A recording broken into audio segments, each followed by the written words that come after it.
Yo, what's up, everybody? Welcome to the DA's office. It has been a minute since I had a DA's office, just due to, all kind of crazy scheduling. But thank you all for hanging out with me this evening on a Sunday night. Just got through watching The Penguin, another fire episode. We'll discuss that with no spoilers. I promise, no spoilers on this. But yeah, we'll just talk about how great the series is because it seems like it just continues to get better and better and better. Thank you all for hanging out tonight. Make sure if you haven't done so already, hit that like button. That helps this video make its way around YouTube. While we go out here and say what's up to the chat, everybody that's in the house, shout out where you from. You guys know I love to hear that. Shout out where you rocking from, and we'll go ahead and highlight that. Let's say what's up to the folks that are here already. Akash Das is in the house. We got Humphrey Bear chilling with us. Hunter, Jeff A, Joker Jack Feetack is in the house. We got Kendrick Lamar. I want to say Lamar, but I know that's Yama, so I don't know. But yo, what's up, Kendrick? Mr. P is in the house. What's up? We got RC here as well. We got Ron Mistars, SJ, SWA, Sergeant Giratina is chilling with us, along with Spider-Man and Wolverine. I seen Rafa Balde earlier. I don't know if he's still hanging out. We got Fat Lava is also here checking in. Thank you all, every last one of you guys. Again, we don't do this without you, okay? We do not have almost 22,000 subs. Where am I at right now? I'm closing in on 22,000 subs. I'm about 23 away. And 22,000 subs doesn't happen by itself. It takes you guys. So thank you very much for your love, for your support, hitting the like button on every video that you see. Sharing the videos out there, leaving comments. You know how we do. We always started off with a comment of the week. I'm going to get to that in a minute. We are waiting for folks to check in. Kada said that he's going to swing through. So we'll see what's up with that. Also sent out the links to the usual homies. So what's up, everybody? Thanks again for rocking it out with us. Let's see. Where are y'all at right now? Okay. Oh man, look, we got people. This is what I love, man. We got people from all over. All right. SWA. Hi. Excuse me. Hailing from New Jersey. We got Hunter from Missouri. Ron Mistars from Chicago. RC also from Chicago. Fat Lava from Englandshire. Spider-Man and Wolverine from New York. Jeff A. always hanging out with us from Houston, Texas, formerly of Seal Beach, California. Let's see here. We got Western New York also with Sergeant Giratina, USA of America. Humphrey Bear, what's up, man? Let's see here. Spider-Man, the Bronx. Okay. So more specifically, the Bronx, New York. Yeah. Thanks to everybody for chilling with us. I do appreciate that 1000%. Pat Crowder from Las Cruces, New Mexico. Very much. Very much. Thank you. Thank you. Akash, by 25K by the end of the year, we'll see. All right. We will be doing a 25K celebration whenever I hit that number. So yeah, definitely share this out there if you don't mind. Victor Von Doom. What's up, man? From DC. All right, cool. Let's see who else. Santa Cruz, California. All right, Santa Cruz is in the house. What's up, people? What's up, Chris Bolts? Chilling with us. Joker Jack Feetack is coming from Arizona. Mr. P says, Derek, did you see my Captain America movie pitch in the comments of the Jeremy Geeks and Gamer video? No, I didn't. I did not, but I will have to check that out. All right. I will have to absolutely check that out. D-Day Cobra streaming right now, but I'm rocking my boy DA. Yo, I don't mind, man. Flip back and forth, man. That's the beauty of YouTube, right? Whatever you want to rock with at the moment is cool by me, So yeah, if you love D-Day Cobra, get over there and chill with him. If you want to come back and see what I'm talking about, dip on back. All right. That's what's up. Kada is in the house. Kada. Oh yeah, he's joining us. All right. Let me go ahead and bring my homie in. Kada is in the house. What's up, Kada? How's it going, bro? What's up, man? It is man. going. It's going, huh? Nice, simple weekend for you. How's your weekend going? It was great. I didn't do shit. Just spend time with the family and just relax. Well, I wrote a script for a video, and that was a long day. But yeah, other than that, yeah, it's been chilling, bro. Just chilling. All right, cool. Yeah. I got the Dodger game over here. If you guys are wondering right now, we in the 7th inning, trying to finish off the Mets and make it to the World Series. So if I get a little distracted, my apologies. But I just got it in the corner of my eye. But you guys are my number one priority. I just see, okay, we in the 7th. All right, cool. Yeah, we at bat, so we good. I just saw the Steelers. Walk. I just saw the Steelers hit a touchdown before I joined on. So okay. You a Steelers fan? Oh yeah. I just got back into watching sports. So okay. So yeah, we got a lot to talk about, man. There's a lot going on, man. I mean, a whole lot. Have you been paying attention to this Cynthia Erivo, Wicked Witch, of the West from Wicked? Have you been paying attention to this story, bro? Have you seen the nonsense that's been discussed? This chick and her absolute meltdown. Did you get a chance to look at any of that? No, I saw it and I saw how stupid it was, so I just stopped paying attention. So no. Well, this thing is absolutely going off the rails, and I think Wicked is about to have not the box office that they expected. I think this is going to be one of those Rachel Zegler, Brie Larson, Amanda Stenberg type situations where a star shoots off their mouth, all right, says way too much, puts her foot in her mouth, and destroys the project that she was working on, all because she wanted to, have her, say about the fans and what the fans are doing and what the fans shouldn't be doing or whatever. I think she has absolutely tanked this thing. Let me go ahead and bring this up. Since we're here, I'm going to go ahead and start the show with the comment of the week. You guys know how we do. We always started off with a comment of the week. The comment comes from that video that I did where I was discussing this situation with Cynthia Erivo.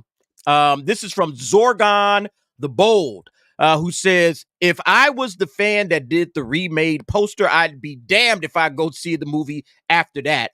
I'd probably be turned off the whole show forever, knowing she polluted it with her mess.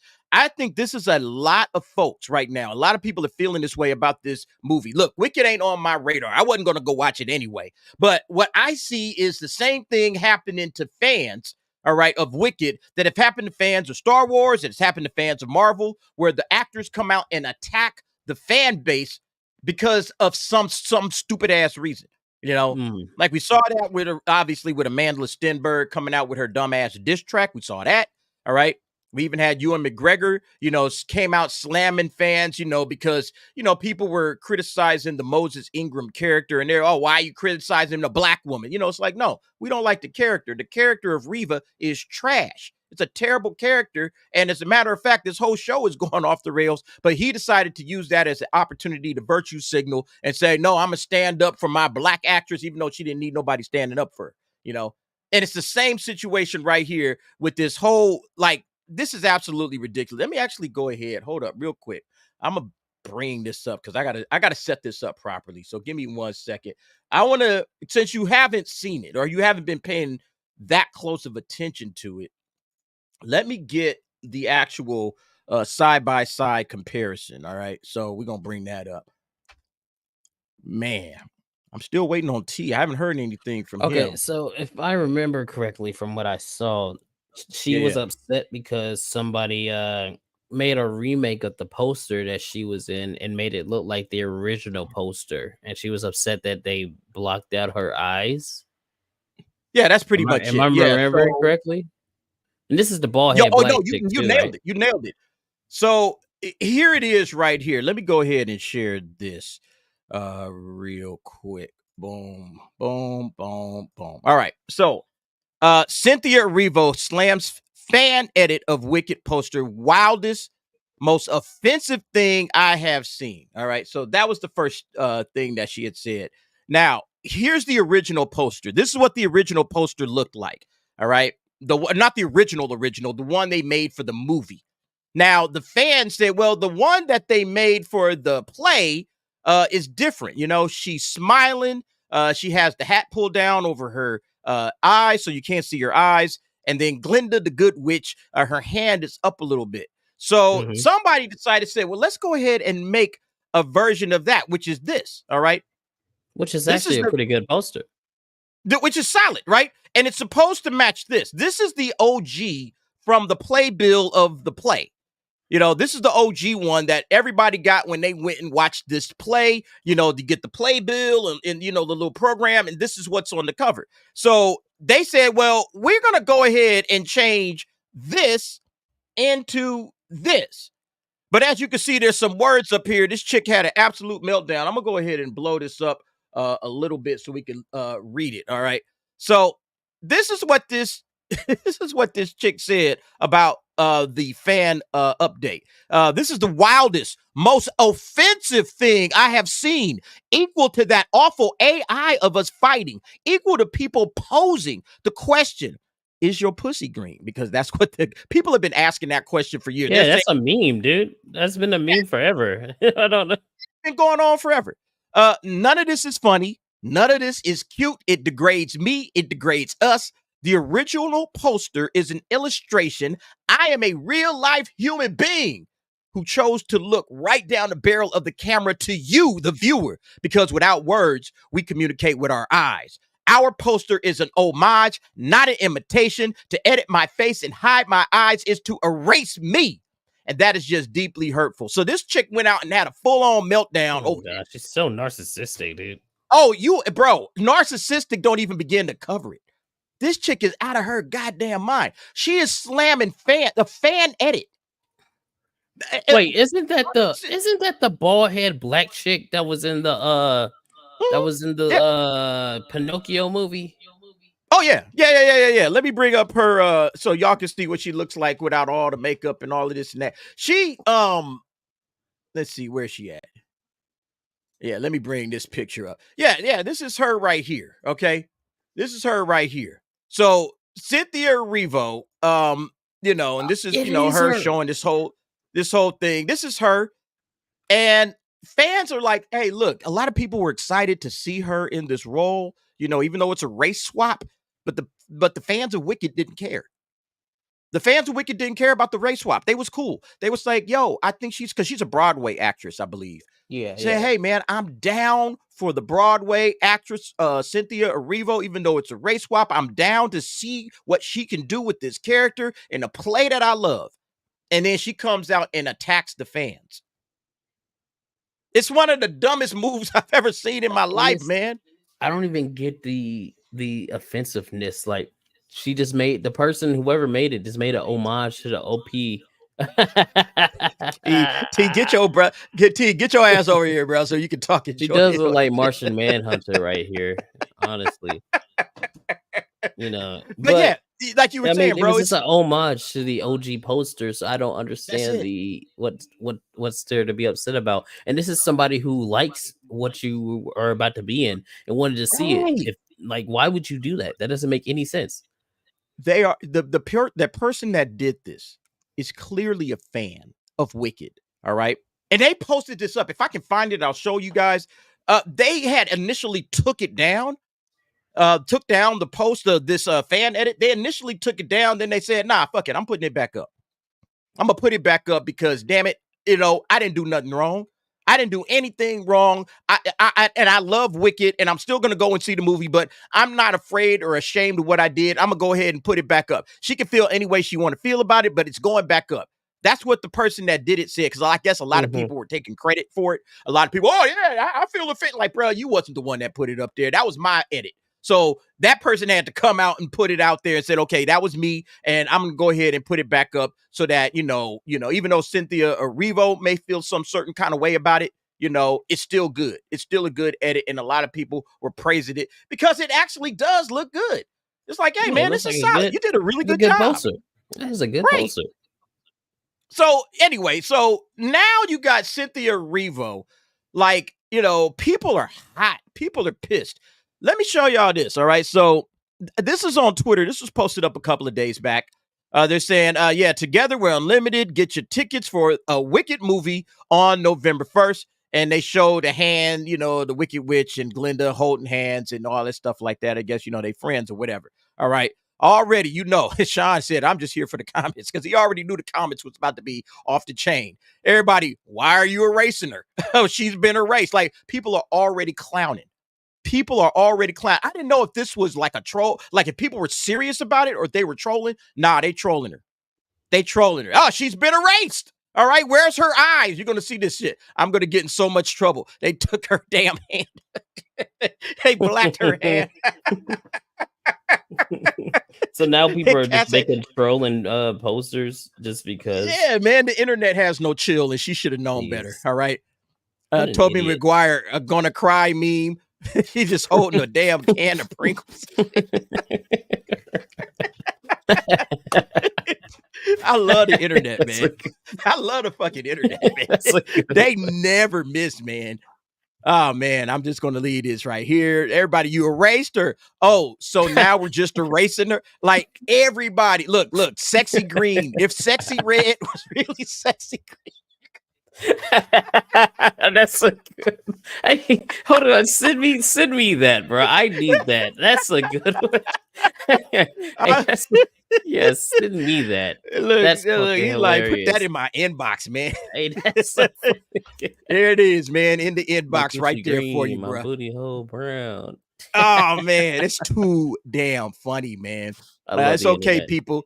If you look closely enough, you can see her face at the top of her pinky fingernail. It's like everybody is in on it now. Okay. You have absolutely got people slamming this movie, memeing the shit out of her, laughing in her face. It's too funny, man. And I love every bit of it. She deserves it. All right. Yeah. And if I was the folks that made Wicked, I would come out and be like, you know what, man, we apologize. All right. We're so sorry that this idiot came out and did this. Please come see the movie. You know, we spent a lot of money and a lot of time on this movie. Can y'all please come and see this movie? You know, it's like too damn funny. Let's go ahead and bring T in the house. T, you ready, bro? Here he comes, y'all, right here. Uncle T is in the house. What's up, T? How's it going, man? You been keeping up with this story? Dude, do you see? She looks like Louis Gossett Jr. Oh, my God. This is an officer and a gentlewoman. Come on, man. Come on. She literally looks like a black version of, you remember Spider-Man in 94, the Vulture? She looks like the Vulture. God dang, man. She looks like a black, called her the Vulture. Not the Vulture. She looks like Captain Picard. I thought as a bald black man, you would have some sympathy for bald women, but I guess not, man. She looks like Captain Picard, man. She looks like she's going to go Data. Number one, she is awful. I do not like this actress. Look, I liked her in that one movie with Chris Hemsworth. What is it? Was it Bad Times at yeah. I liked her in that movie. Singing, that was it. Singing and trying to come at this unsuspecting, unassuming singer. She was bad when she was in that movie. What was she on? That one about the Leftovers. She's awful, dude. She's horrible. Okay, I'm telling you, terrible. Man, like her look is horrible. She's horrible. It is, man. I listen. I'm not here to talk about people's looks. Okay, let's talk about. Okay, that's what T is here for. Go to T's channel for that. But like seriously though, you have an actress. You have an actress that is absolutely like completely torpedoed a lot of love that this movie was getting because she don't know how to keep her damn mouth shut. That she just had to come out and say something about a fan edit. Think about this. A fan made this post. Can you imagine, like, you know, let's say a Superman fan he's excited and he wants to come out and he wants to put David Cornsweet in like a classic Superman pose. I'm trying to think of like the Man of Tomorrow. Or no, the man the Man for All Seasons. He wants to put him in that classic Superman pose, or he wants to put him in a Christopher Reeve, or something. He wants to make David Cornsweet look like a different version of Superman. And David Cornsweet's like, "How dare you? Oh my God, you're erasing me!" Like, what the fuck is wrong with you, man? These are fans. This fan, and I'm gonna let y'all say what y'all gotta say, but the fans of Wicked are no different than the fans of Star Wars, no different than the fans of all these other major properties, Marvel, DC.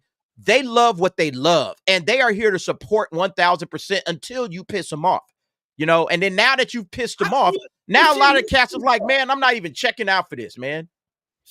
And my bad. If she has alopecia, I'm sorry, man, but like, come on, I don't give a damn. She doesn't look good. On, dude. Come on. I don't care.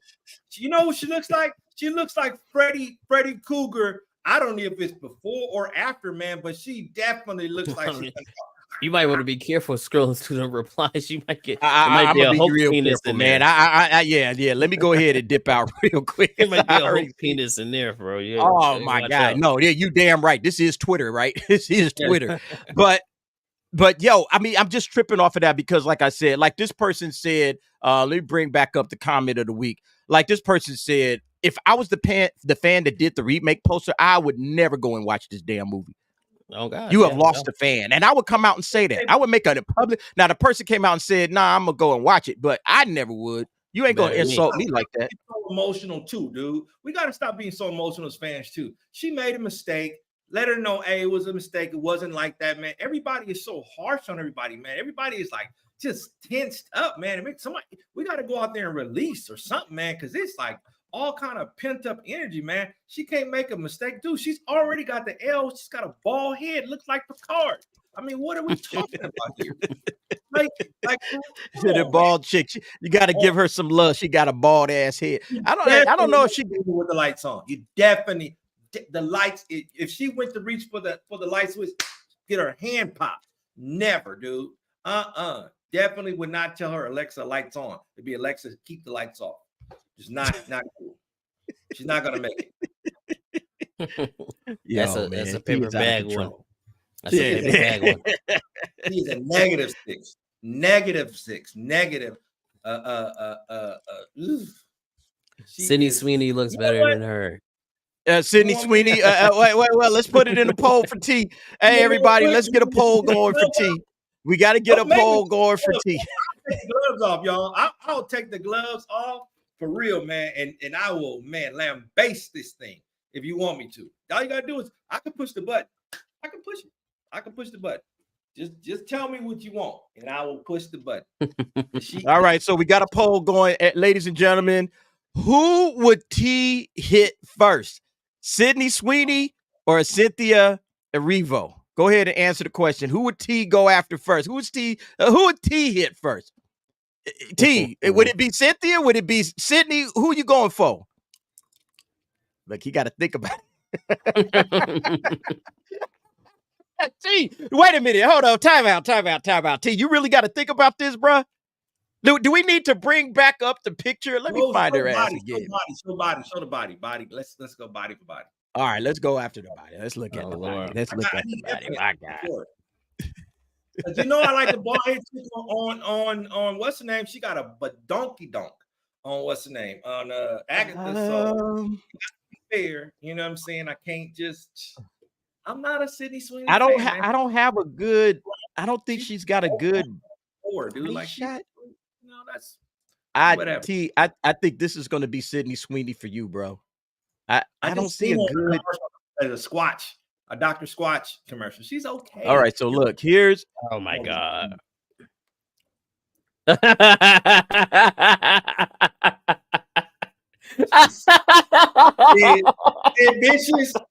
Vicious all the way. Sid Vicious. Oh my God. Jesus Christ. Like, oh man, I'm trying. It wasn't a question, bro. I don't even know why it took you this long. She looks like she looks like Dr. Bloom. Not Dr. Doom, but Dr. Bloom. Dr. Black Bloom. What is this? Is that Dr. Oh my gosh. Look, this is why getting black when you black sometimes, man. It's like skywriting at night, man. Look at that. She got a tattoo. Bro, Corbin. Like tattoo. Corbin Lee. I'm starting to. I have questions. Corbin. Look, man. If I didn't know no better, I would think that's one of those Transformers. If I ain't know no better, I would think it was a Transformer. If you ask me, golly, what the? She looks like she got drafted in the 4th round by the New York Jets. Fourth round. This is undrafted. This is an undrafted free agent all the way. She ain't getting drafted by nobody. Play the Z receiver. She looked like Garrett. She looked like Garrett Wilson with a bald head. What is that? She looks like she's rejected Dora Milaje, bro. Golly. Man, holy crap. She looks like. All right, look, real quick. Somebody who's not going to get rejected is her co-star, Ariana Grande. Ariana Grande not getting rejected. no chance. But she actually had a comment, and I wanted to go ahead and play that. All right, Ariana Grande, she actually addressed this whole situation. All right, because the dude at Variety, you know, the guy is just the gayest, you know, that dude. All right, he asked a question to Ariana Grande, what she felt about this whole situation. Let me go ahead and play that so y'all can listen to that real quick. Oh, T, you dropped out. You back in. All right. Let's go ahead and play this clip from Ariana Grande and see how she handles this question with a different take. But, you know, it's clearly media trained. Clearly somebody has talked to her about how to speak to the media. And, you know, like all of these actresses, like, what's her name? Amanda Stenberg and Rach and all of them, they could learn from her. But let's listen to her. The AI of it all. Obviously, Cynthia was upset about it. What was your reaction when you saw it? You know, I think it's very complicated because I find AI so conflicting and troublesome sometimes, but I think it's just kind of such a massive adjustment period, and this is something that is it's so much bigger than us, and the fans are gonna have fun and make their edits, but of course, you know. Yuck. Sometimes it goes. So, and y'all like her too. She is a yuck. Look at her. She's like a little girl. I don't like her. Look, if she got, I think she's I don't think she's getting rejected. She have A cups. She ain't getting rejected. She ain't getting rejected as fast as y'all would reject Cynthia. That's all I was saying. That's my point. But you heard her. She said, but this to the point of the story. You heard her. She said, you know what? Fans are going to make their edits. Fans are going to be fans. You know, she understands how to talk to this situation and not sound like an asshole and mistreat the fans. She understands, hey, you know what? Fans are going to be fans. They're going to say what they're going to say. They're going to make their fan edits. They're going to do what they got to do. Respect the fans, because it's the fans that made Wicked so big that y'all even wanted to make a movie out of Wicked, you know? So, like, respect that. That's how I look at it. But anyway, let me let her finish. I don't know why Hollywood has this fixation for these. Hold up, T. Let's let her. We're gonna let her comment finish, and then we're gonna get to whatever it is. Hold up 1 second. So, and I have so much respect for my sister Cynthia, and I love her so much, and you know, it's just a big adjustment period. You know, it's like so much stimulation about something that's so much bigger than us. So yeah. The AI of it all. Yeah, so she basically is saying, go ahead. It was a smart answer. It was like, hey, you know, the fans are going to do what they want to do. It's a transitional period. And basically she's saying, don't take it so seriously. That's all she's saying. Did she say that?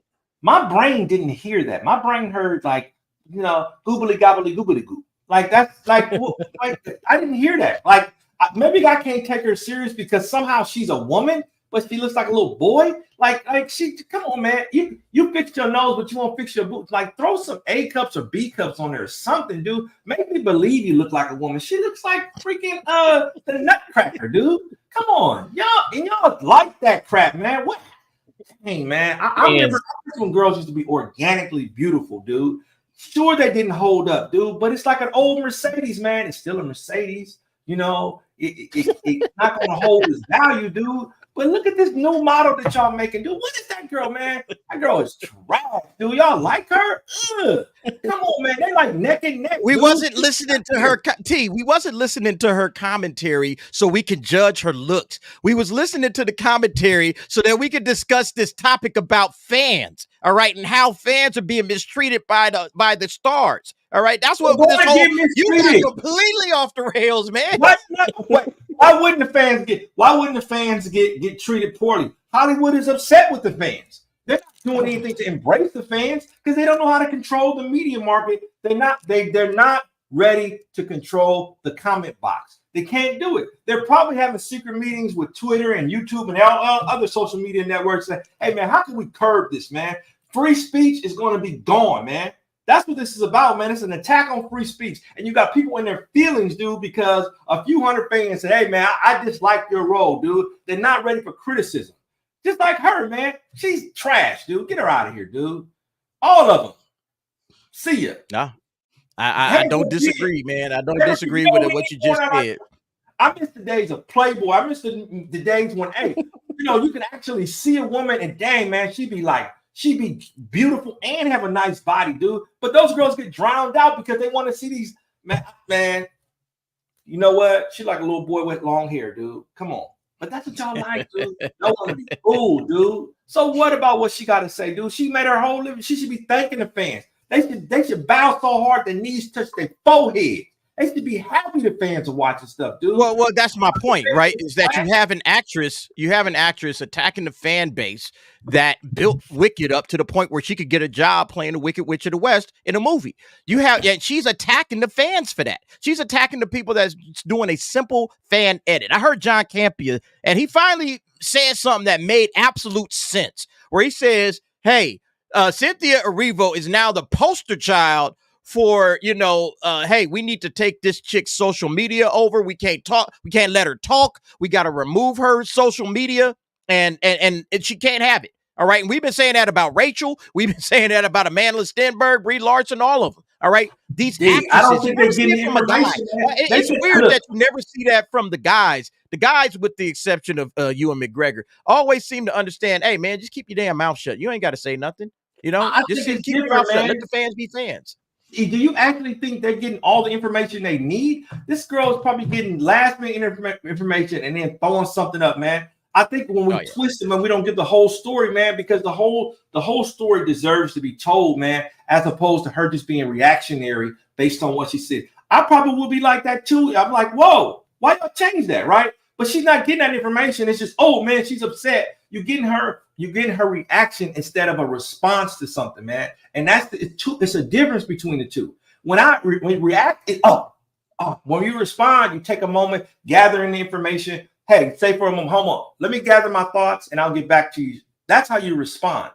These actresses and actors are not getting a chance to respond. What they're doing is they're being reactive to something. Because you know what? They already know Well, the problem is that they all see themselves as giant victims. They're narcissists, number one, and they see that they're the victims of society or whatever. All right. We saw the exact same bullshit when it came to Lord of the Rings. Sophia Novente, she did the exact same crap where she's out there crying and whining about, well, I'm a black dwarf. I never did. I mean, it doesn't even make sense. But nevertheless, I'm a black dwarf. They race swapped me into a dwarf. And so, the fans have to say, wait a minute, man, this ain't Tolkien. This ain't how Tolkien would have envisioned this particular character. Why are you race swapping this? And then on top of it, she comes out and says, well, this is to redress the imbalance in the world. Like, this is a redress of all the problems that have happened throughout the history of storytelling when it comes to black people. Well, and it's like, no, we're not here to do that. Stop trying to make these black actresses or any other actors other than the original. Stop trying to make them Jackie Robinson of that acting role. But that's what they want to do. That's what they all a lame thing to do. They all want to be Jackie Robinson. They all want to be Jackie Robinson. They all want it. I guarantee you, man, they think that was the Amanda Stenberg. She wanted to be the Jackie Robinson of sci-fi. She thought, the black nerds ain't never felt safe in sci-fi. Like, what the fuck is you talking about, chick? Sci-fi is not real. Excuse me, Marlon. It's not real. It's not real. Just like space, just like the earth you're on, if you think it's a ball, it's not real. God, wake up. Wake up, dude. Wake up. You're going to get your feelings hurt if you get your feelings all wrapped into it. You might not have given the best performance, man, but you're okay. You're still a human. I still have a beer with you, man. I still say, okay, I didn't really like that role, man. How many roles Eddie Murphy done where you're like, man, that was horrible? Pluto Nash. You know what I mean? 1,000 words. Horrible roles for him. Coming to America too. Horrible, but he could take it. You know what? He ain't tripping because he got his check and he's moved on to the next. Hey, wait, real quick. What y'all think about Chris Bolt's comment right here? Black people want blacks in fantasy. Go create your own shit. What y'all feel about? How do y'all feel about that? I mean, I feel like if it's part of the lore, it's part of the lore. That's just how I see it. Like if you have something like Game of Thrones, of course, there's darker skinned people, but they're in a certain part of the world that works. If you make everything look the same, then it has no kind of unique identity. Like Lord of the Rings, every single area has their own race, their own people there. And if you make everything look like the Witcher show, for instance, where everybody's the same, different kind of Asian, black, whatever, it has no kind of identity. So if you want to create something, go and create it, but don't try to change something that's already made. That's stupid. Yeah.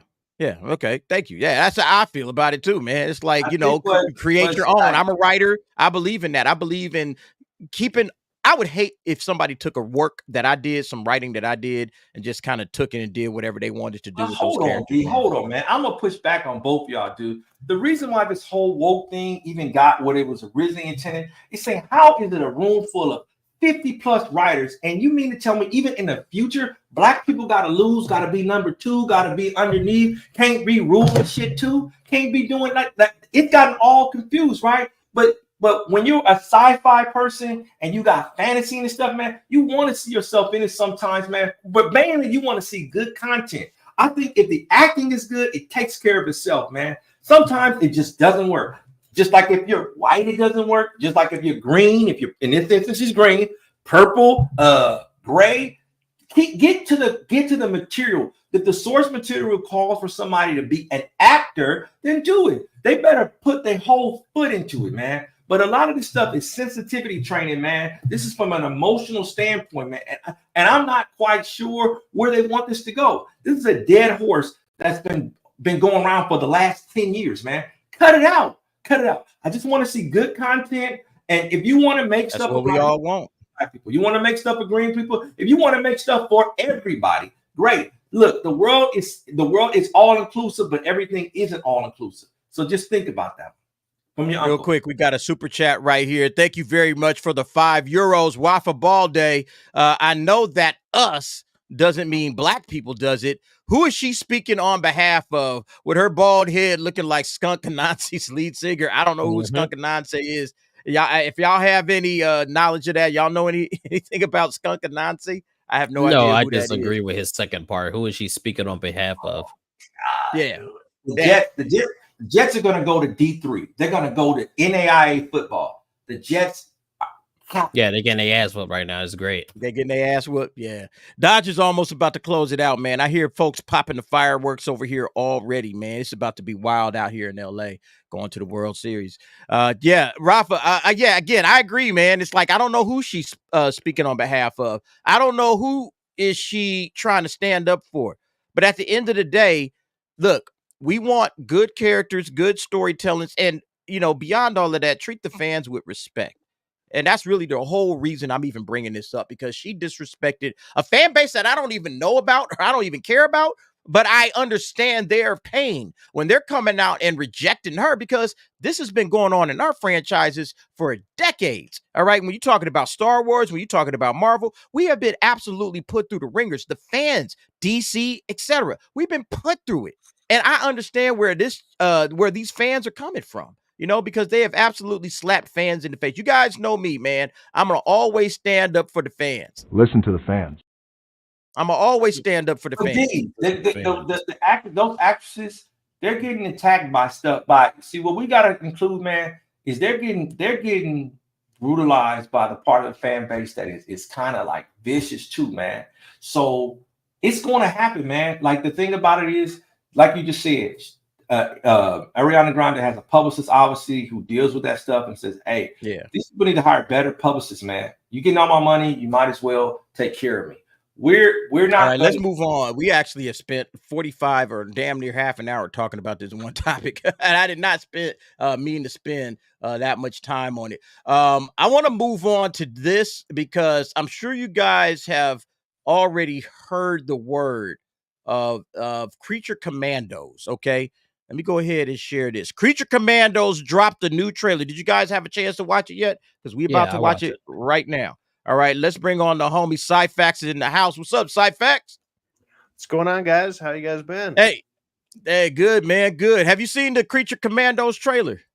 I did see it. I actually thought it wasn't too bad looking so far. I mean, if you guys are about to watch it, then we can throw it up. Yeah, let's go ahead and let's throw it up right now because I want to get y'all take on it, and then we're going to hear James Gunn because James Gunn was at New York Comic-Con this weekend, and he was talking about, the future of the DCU. He's going over the things that are happening in the DCU. And I wanted to play a little clip of the New York Comic-Con panel that he had with the Creature Commando actors. But let's go ahead and see. Let's watch this together. And then I want to get everybody's thoughts on what y'all think about this particular trailer. General Flag, you found yourself in the middle of an international incident. Oh, princess.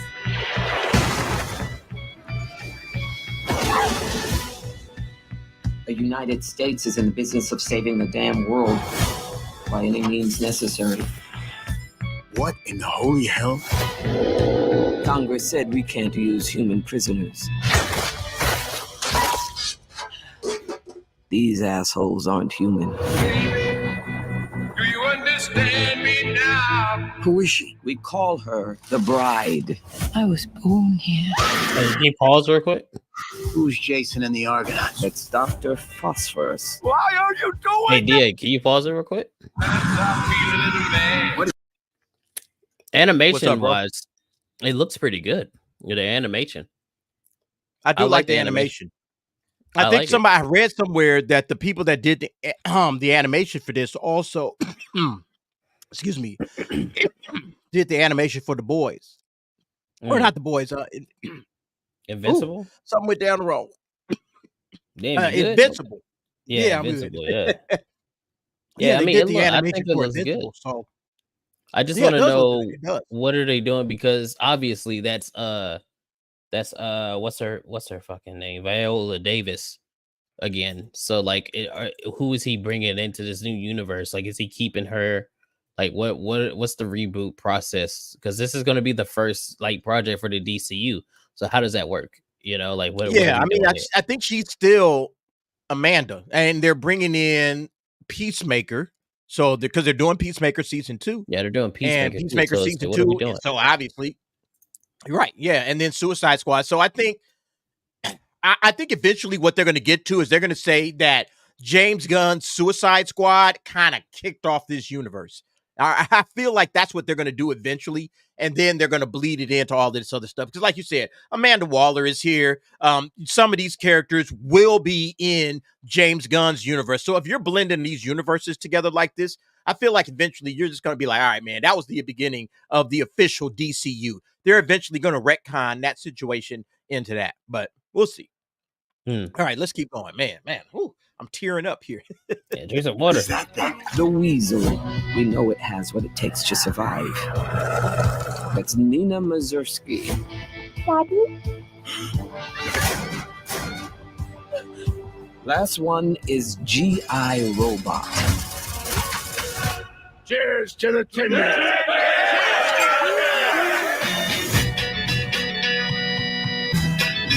I know you all aren't exactly enthusiastic about this mission. I didn't realize I had a choice. Baby, you said you wanted me to be a hero. Not like that. With a joy that's hard to hide. Until we find out the truth of what's going on here. We're supposed to be on the same damn team. G.I. Friend Nina. And you're bound to see my other side. Shish kebab. Like the violence here is definitely off the hook. All right, man. Yeah, I love that. Guard. I love that moment right there, man. I like that. I'm I not feel like anything wrong so far. So far, look, the trailer's great, man. Let me finish up. But yeah, so far, so good. All right, the violence is there. It seems like it's going to have a little bit of an edge, a little humor to it. So it's James Gunn. It's what we know him to be. I'm just a soul whose intentions are good. You're always so hyperbolically violent. You need therapy. Please don't let me. Please don't let me. Please don't let me. Please don't let me. You wanted monsters. Don't let me. You got monsters. Don't let me. Please don't let me be misunderstood. Die, Nazi. He's not a Nazi, GI. Oh, okay.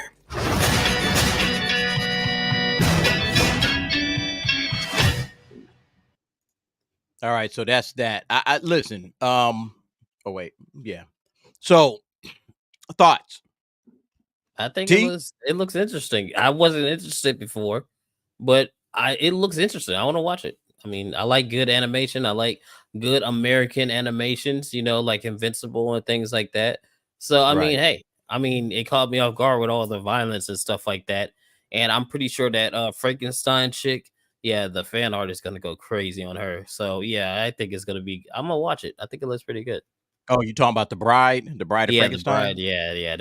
That Rule 34 on her is gonna be ridiculous. So, but I think it looks interesting. I wasn't interested at first, but now, you know, we just have to see how the story plays out.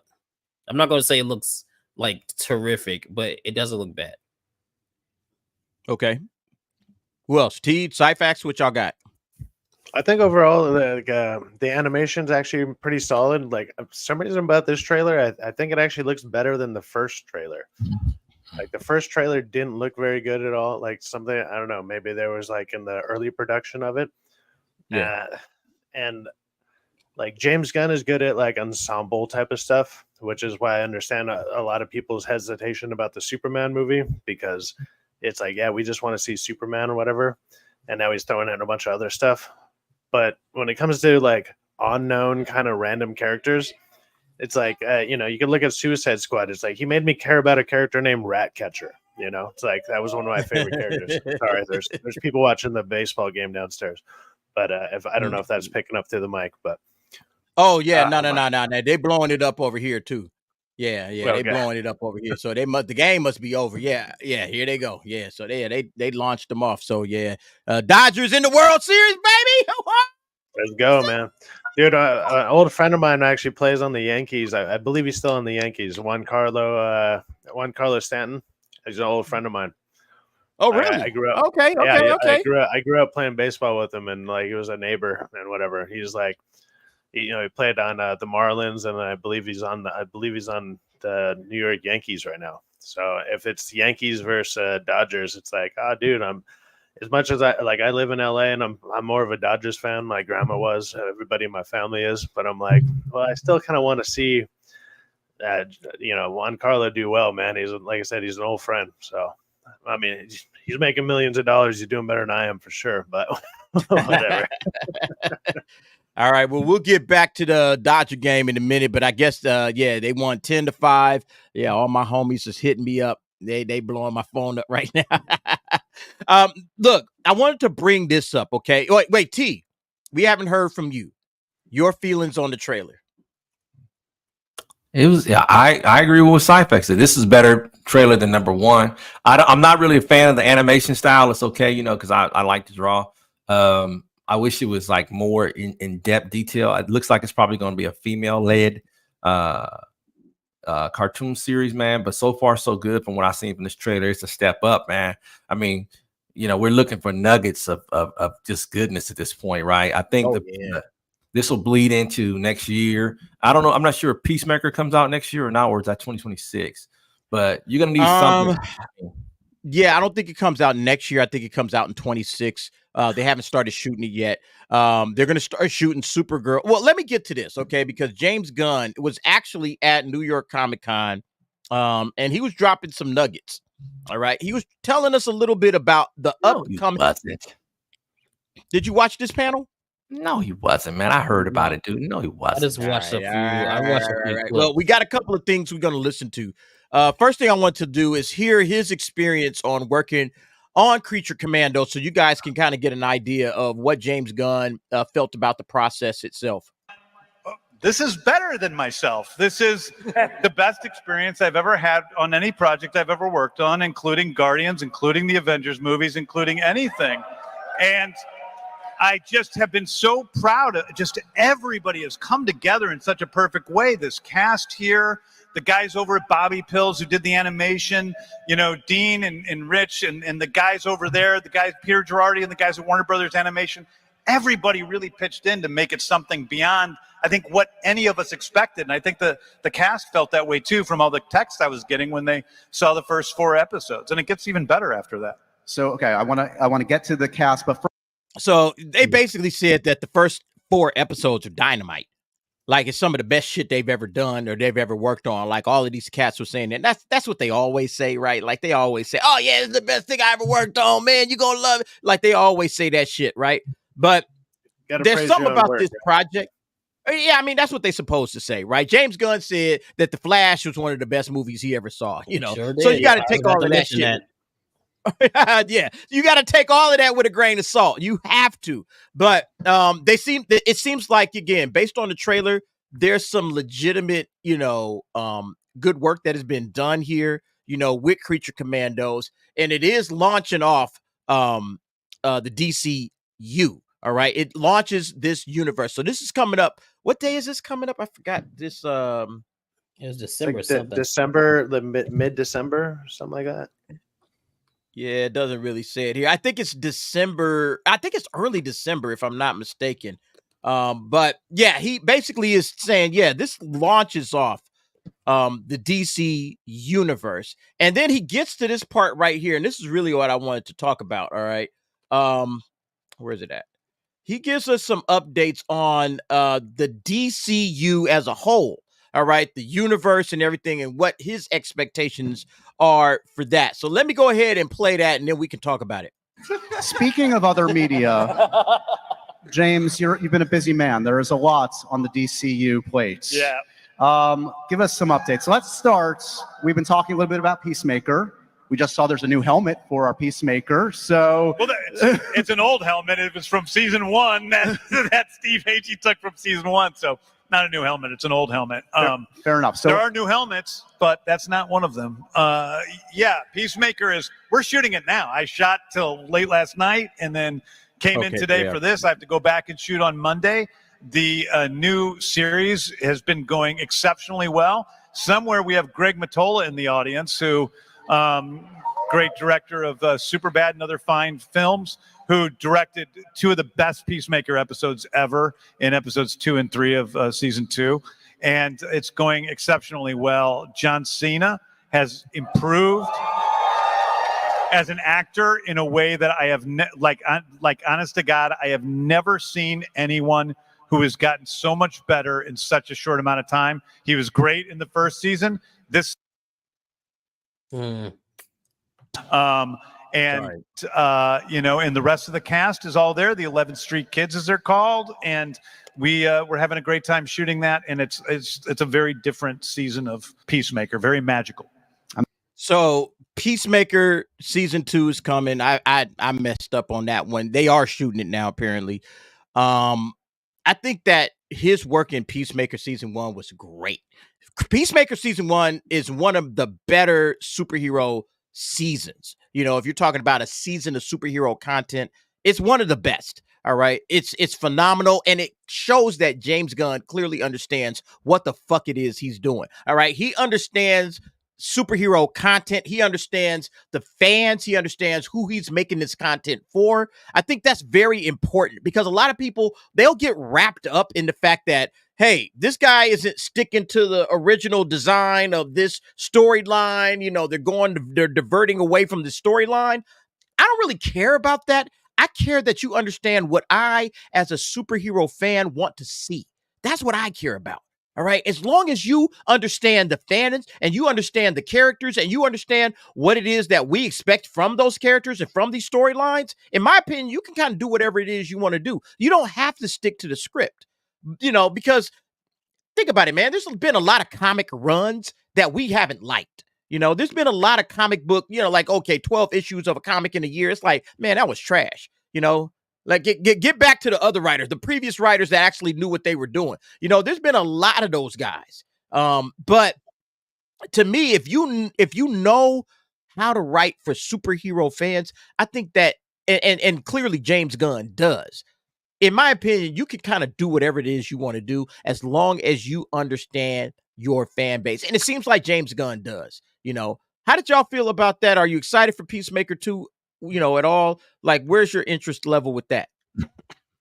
I like Peacemaker. I won't say I didn't think it was like high art or anything. It was too many like kiddie jokes for me. But like when it was having its emotional moments, the emotional moments worked and the action worked and the acting was pretty good. So it was okay, So I will watch season 2, but I'm not going to say I'm excited for it.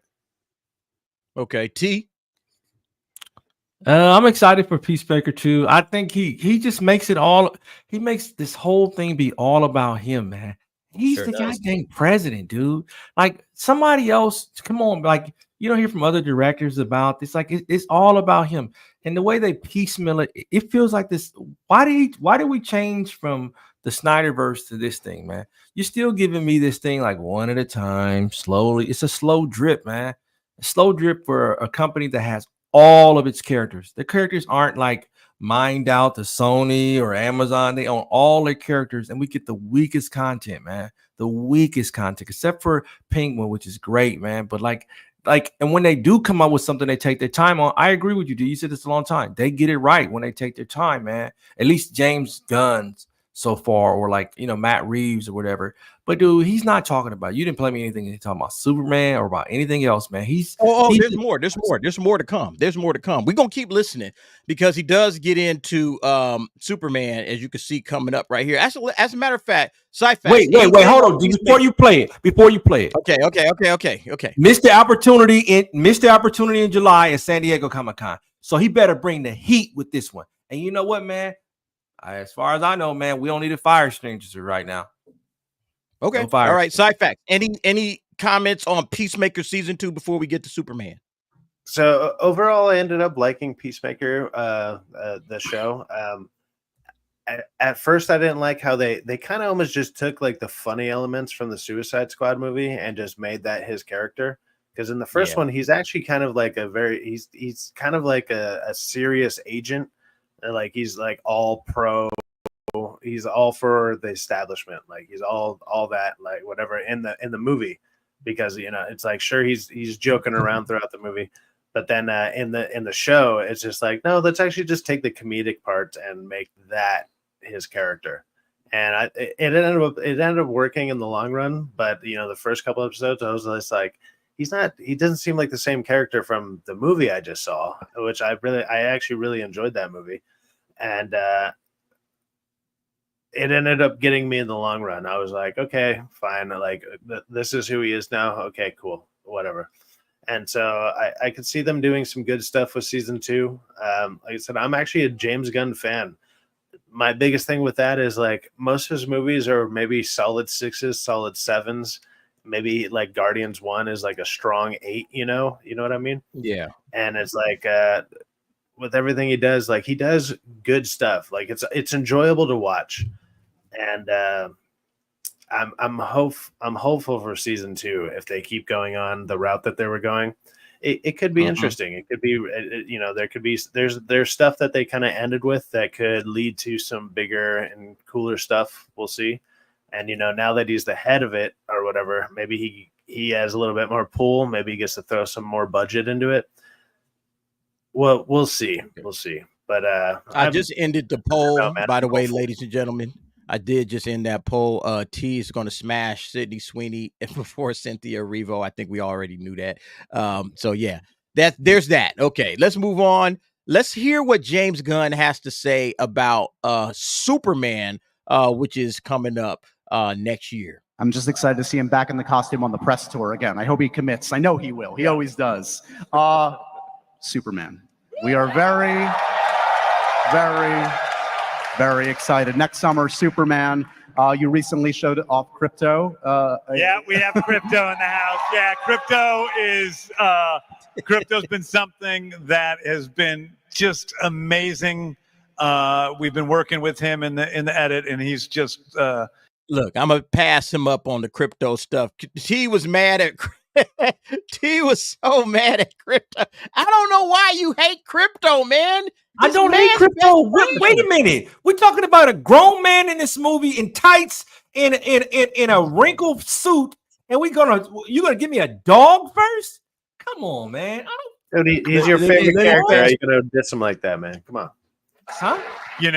Crypto's he not is the favorite character, the movie but star Superman is, that everyone just dreams he could possibly be, and I don't think anyone really understands the depth of this guy's. So he's talking about David Corenswet right here. So let me just let me bring it back here so you can hear the whole quote.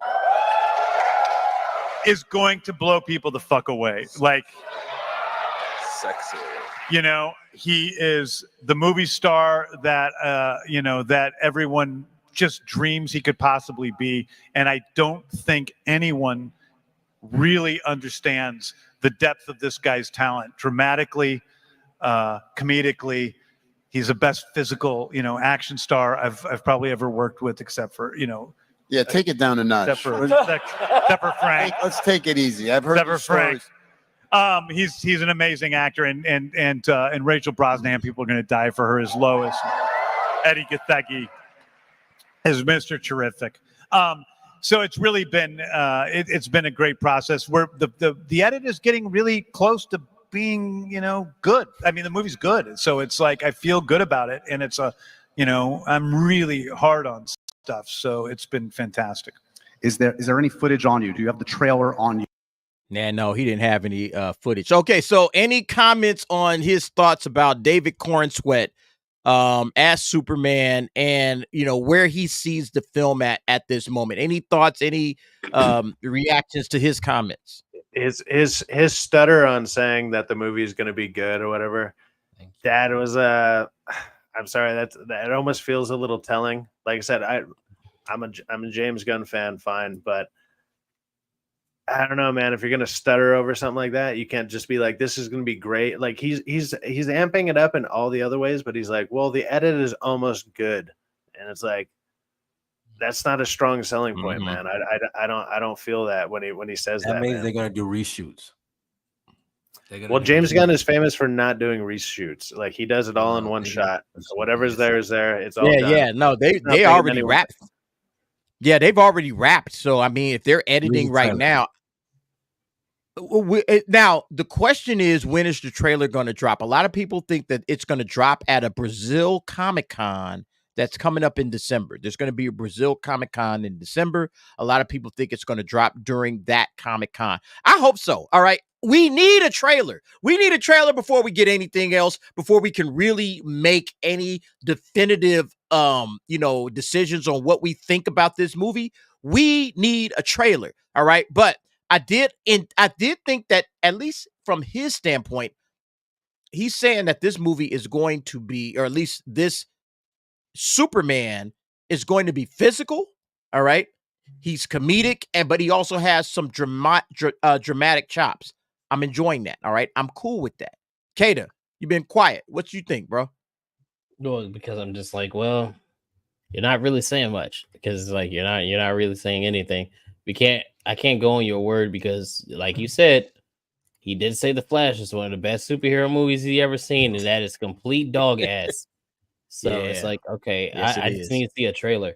I'm cool. Hey, you're hyping your stuff up. You're hyping up everybody, saying that everybody's the best. Everybody's the best. Okay, cool. I need to see a trailer. That's what I need to see. Okay, let me ask y'all this. Has James Gunn, as a director, ever let you down? Guardians 2. Yeah, I reject that. Guardians 2 is not a bad movie. Guardians 2 is fine. Like I said, most of his stuff is like, a strong 6, and he has a couple solid, maybe 8 movies out there. Like solid 8 in score. And it's just like he's always all those movies are at least watchable, and you're like, okay, you at least like them. There's some that don't have like replayability about them. I understand that. But when you're taking on such an iconic, huge part of like the DC universe, it's like, dude, this needs to be a 9. It absolutely needs to be a 9 or better. Like it just it has to crush it. Yeah, it has to do it to kick off the DC universe, and the way that he's been talking about everything, it absolutely needs to do that. And because the way that he's been talking about it, the way that he's been posting the pictures, the way that everything's like that, it's not quite promotion yet, but it is kind of still promotion because it's the director putting stuff out there. You need to kill it, and it's going to get overly criticized to hell and back over the lightest and smallest things. And even after all that, it still needs to do well. Like it, because it's the start. It's lighting a new fire. It's lighting a new fire under this brand. And it's like, okay, here, let me show you what I got. And starting out with Creature Commandos, even though I don't think it's the trailer's not that bad, I don't think that's the strong start that they need to be going with. Maybe it was just the cheapest, early, quick way to do something. So it's like, hey, here's something that I'm doing. This is going to be the kind of tone that I'm setting. I don't know if that's going to work. It's going to be a comedy. This movie is going to be a comedy. I am pretty certain this is going to be a comedy. When you're putting a dog out there, this is going to be a comedy, dude. And you guys are going to be disappointed, dude. And if I'm wrong, I will go eat Church's chicken on Sunset Boulevard, recorded live for you. You know, I have no problem being wrong. I'll do the www. Don't you just call that a Tuesday, man? What the hell are you talking about? I'll just go in there, man. I'll wing it up on Wednesdays. I mean, I don't feel like this. I don't feel confident right now so far in what I see. The only thing I do feel confident about is maybe the acting cast, except for freaking Lex Luthor, man. But this movie feels super bloated, man. And I think that the problem with me is why I'm disjointed. This seems like a one shot, and I don't see sequels behind it, dude. I see a lot of fluff and no puff, man. And you got dogs in it, dude. Why do you need you on top of everybody else you got in this? You got the goddamn dog in it, right? And I can't get a trailer, but I can get the dog, and then I get some story. It's so whack, the dog being in there. He has to explain about his own stupid dog that he could put on some other thing on Instagram or something. There's nothing about this movie that's coming up. Not even a poster, man. Just little clips of that. Nobody wants to go. I'm just gonna see crypto. Have a separate bro. We still what 7? I mean, no wait. No, we're still care. 9 months away, man. No, T, you like that? Chill. We are 9 months. You got a this whole dude want a trailer go, 9 months out. God damn, bro. I'm mad. 9 months I'm away. a Cavill guy. I'm sorry. I like Cavill. I like what so Cavill do I. T, you know I love Cavill, bro. You know that's my dude. But look, I want good Superman movies. I didn't think that all of what Zack Snyder was doing was working. I want a great Superman movie, not a good Superman movie, a great Superman movie. That's what I want out of James Gunn. Now, this last part I'm going to bring up, he's talking about Supergirl updates. All right. So Supergirl is the next thing that they're working on. They're working on Peacemaker right now. Superman is in the books. Let's see what he has to say about Supergirl. Let's go ahead and play it. Too soon. A little update on Supergirl. We have a director. We have a Supergirl, obviously. Yes. What can you tease about the story we're going to see for Supergirl on the big screen? Well, so, you know, Anna and Craig, the writer and the director, have been doing a fantastic job of spearheading this. We start shooting in England in January. I just saw, I don't know if I'm supposed to say this, but I'm going to say it anyway. I just saw the screen test for Ruthie with Millie Alcock, you know, who's playing Supergirl. And it's, oh my God, I'm so excited. And yeah, and that's another project that's just been blessed from the beginning. Anna came in and she pitched the story to me of Supergirl, and it was just one of the best pitches I'd ever heard. And she immediately wrote it. She came in with the first draft that was great, and it's just gotten better and better. And then Craig has been incredibly easy to work with, and I can't wait for that one to come out. It's very much based on Tom King's comic Woman of Tomorrow. There are, of course, differences because it's a 3-act structure, so it's a little bit different in the structure of which kind of goes through various stories. But it has all those major characters, the major themes. Supergirl's a mess, and it's something I can't wait for people to see. I think it's a completely different, unique take on a superhero. All right, so I heard you, Kata. Tom King, bro. Tom King is not King? your. Yes. That So is not who you want to be propping up as somebody. Man. Like, you know, oh, this is who we have. That is not the guy that you want to say, hey, we have writing this story. Not Tom King. Yeah. He's hard. And now I've never read January? that Supergirl. I'm gonna be completely transparent. I've never read that run, that particular Supergirl. I don't know if it's a run or if it's just a one-off or whatever it is. I don't know what it is. Have you read it, Kata? Tom King I read fucked parts up of it all and stopped. kinds of shit. Go ahead. I didn't read the whole thing. I read parts of it. It was another book that he wrote that was terrible. I think it might have been Superman. I don't remember. It was. Oh, it he's was a done long bad time work, ago. man. It was Oh, a long time ago. yeah. But I remember when I read.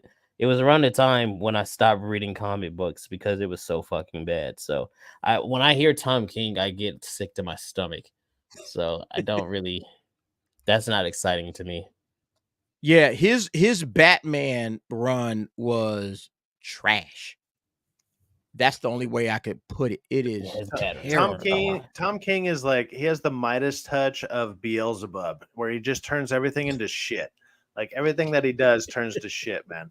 Like it doesn't matter what you put him on; it's always terrible. Supergirl. I don't care about Supergirl. Who cares about her? Who cares about Supergirl right now? Well, that was the next question. No, good question, T, because that was the next question I was going to ask. This is clearly the next movie. They're about to shoot it. He says they were going to shoot it in January. So this is clearly the next DC movie. Is this really the direction they should be going in? Going from Superman to Supergirl? Like, why are we?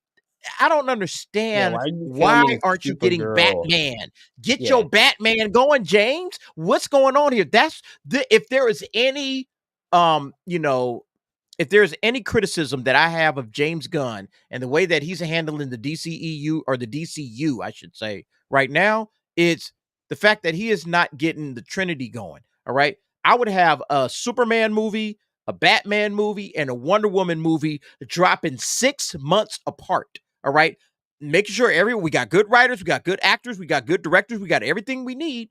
Why isn't he getting that ramped up? Because to me, that's what you need to do. You need to get the Trinity going. All right. Why are we doing Supergirl? That's the only criticism I got right now. I don't mind Creature Commandos. That's a cartoon. That's a one-off or whatever. And they're doing the Lanterns. Did y'all like the Lanterns casting, by the way? I haven't asked that question. That was good. Great cast. Yeah, I did. But she's such a whack character, dude. Phenomenal, man. For that one. Yeah. Go ahead, T. Sorry. If I see her as Power Girl, man, I'll be right back. Keep talking. Like, she's just whack to me, dude. She's always been a whack character, man. And I don't know why, dude. She just doesn't resonate with me, man. Because like this is Superman just with a wig. It just doesn't sell, man. And she's not. She seems like an in the way character. I don't know. What I did like is how they pushed her out into the future. I felt like that worked better for her because she was in her own space to be her, right? When you got her with the Daxamites and everybody else. But I don't like her in, like, she doesn't need to be here, right? If you want, if this movie is based on the future, great, man. And her getting there, now that'd be pretty cool, right? But I don't, like, she's an uneventful character.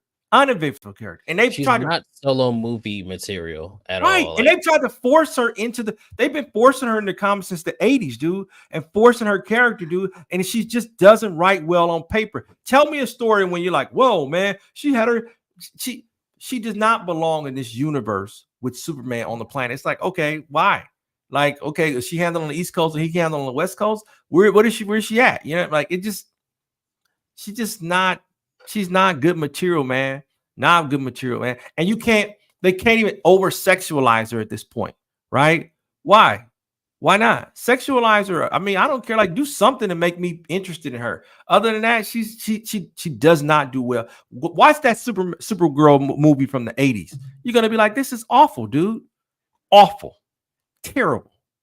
Dude, last time I saw a good Supergirl that was like, I don't know, actually brought me in and I was like, oh, I like this character because she's banging, she's hot, was Smallville. Smallville did Supergirl pretty well. Yeah, she is fine, man. She was on out. Man. She's definitely not a 6. Definitely not a 6. She was on V. She was on V. That girl is very good. I'll rock with you on that one, but I'm not going back to the Sweeney debate, man. We're done with that. Hey, I didn't even mention it. I just don't think Supergirl is the right move. I don't think Supergirl is the right move at all. If I was to do it, I would say get your Trinity going, maybe even drop in the Green Lantern and Flash. Supergirl, it seems like that one's like 6 movies away. Like I don't get the point of bringing Supergirl in at this moment.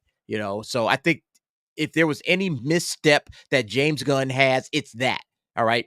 Get your Trinity going. You got to get the Trinity going because that's where Zack Snyder, he tried to fast forward it. He tried to rush it and he didn't do it any favors. But if you get the Trinity working and you got a good plan, I mean, you can move right on into the Justice League and this thing is a smash success, especially based on what Marvel is doing right now because Marvel is going down the drain. We're about to see that in a little bit. But look how Marvel has multiple movies right now. And DC is slow footed, man. I'm telling you, man, this is a horribly run company, man. They do piece by piece, dude. They're moving at a snail's pace, and everybody else is running laps around them, man. They are awful, man. I mean, at this point, we're talking about a Supergirl movie, and then we're wondering now Batman, who is your leading character, he's like a side note, dude. Like, why aren't you why didn't you go into a Arkham movie? Do something like that. Do something that's gritty, man. It's almost as if they remember how they did the comics code, man. Oh, it's too violent, dude. Like, that's how they doing these movies now. Oh, it's too violent. It's too this, it's too that. But we could do it in cartoons where I just saw the Creature Commandos, they blowing eyes off. That's unnecessary for me to see in it. You know what I mean? Like, that's way over the top, man, for a cartoon. You know what I mean? Like, it just doesn't make sense. DC is so discombobulated, and you got this sick dude running this goddamn company, man. That dude is sick. I remember his tweets, dude. He is sick. He is a sick man. Everybody gets movie amnesia when it comes to that, dude. Just movie amnesia. Oh, I'm not a sick guy anymore.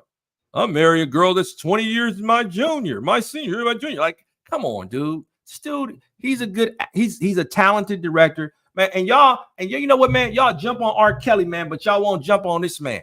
You know what I mean? Y'all jump on Diddy, but won't jump on this. Wait. Is there some allegations about James Gunn that I ain't heard of? I know about the tweets. Man, come on, man. I know about the tweets, but R. Kelly got a whole different conversation, bro. Yeah, he's played butt poker too. You're talking about a legitimate rap sheet versus a couple tweets, man. Yeah, bro. What you talking about? This man is worth money. Get out of here, bro. Get the fuck out of here. Why do you think Disney can't call him back? Why do you think Disney? Because he's worth money, man. He's worth way more money to them. Like, hey, man, we got to get some money out of this dude. Come on, man. You out of control, bro. It's one thing to have some tweets. It's a whole other thing to do what R. Kelly been talking about. That's not the right comparison to make. Oh, what, y'all like DI when it comes to that, huh? Y'all like DI. All right. Pick one.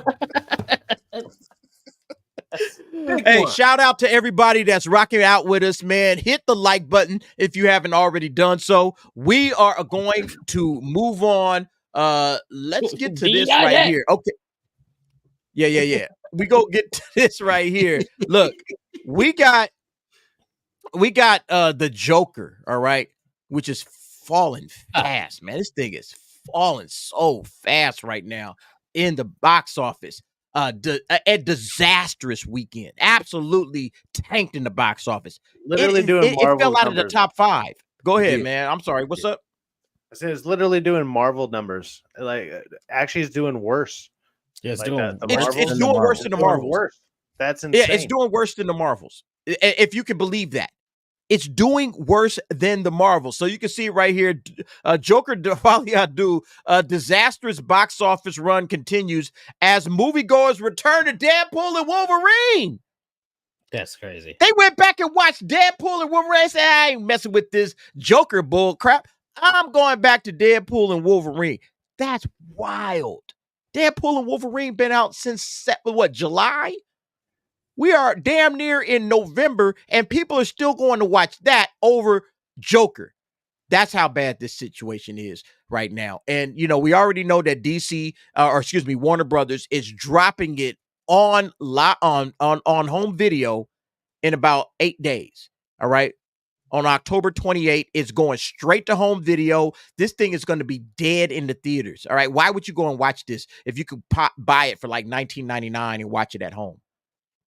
But look, this proves this is what happens when you decide to piss off your fan base. This is the sequel to a $1 billion movie, folks. This movie made $1 billion. And its sequel right now, and I have it up here.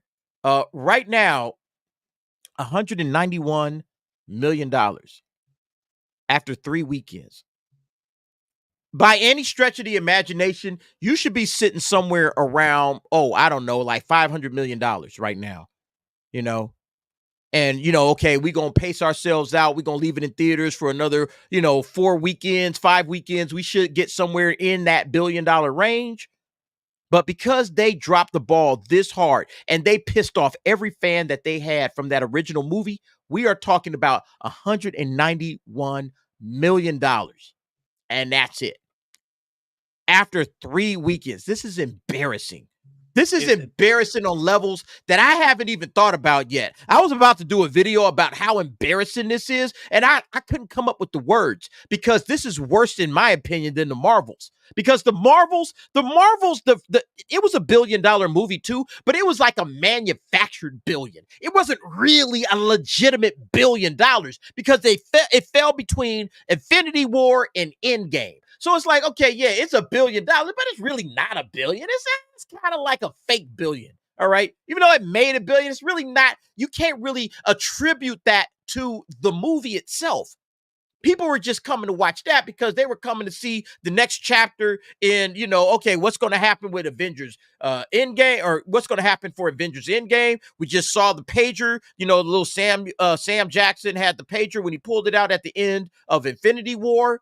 And he says, oh, yeah, that's the Captain Marvel symbol. So that obviously is going to send people into the theaters to watch Captain Marvel. So, yeah, that was a fake billion. Joker was a legit $1 billion movie.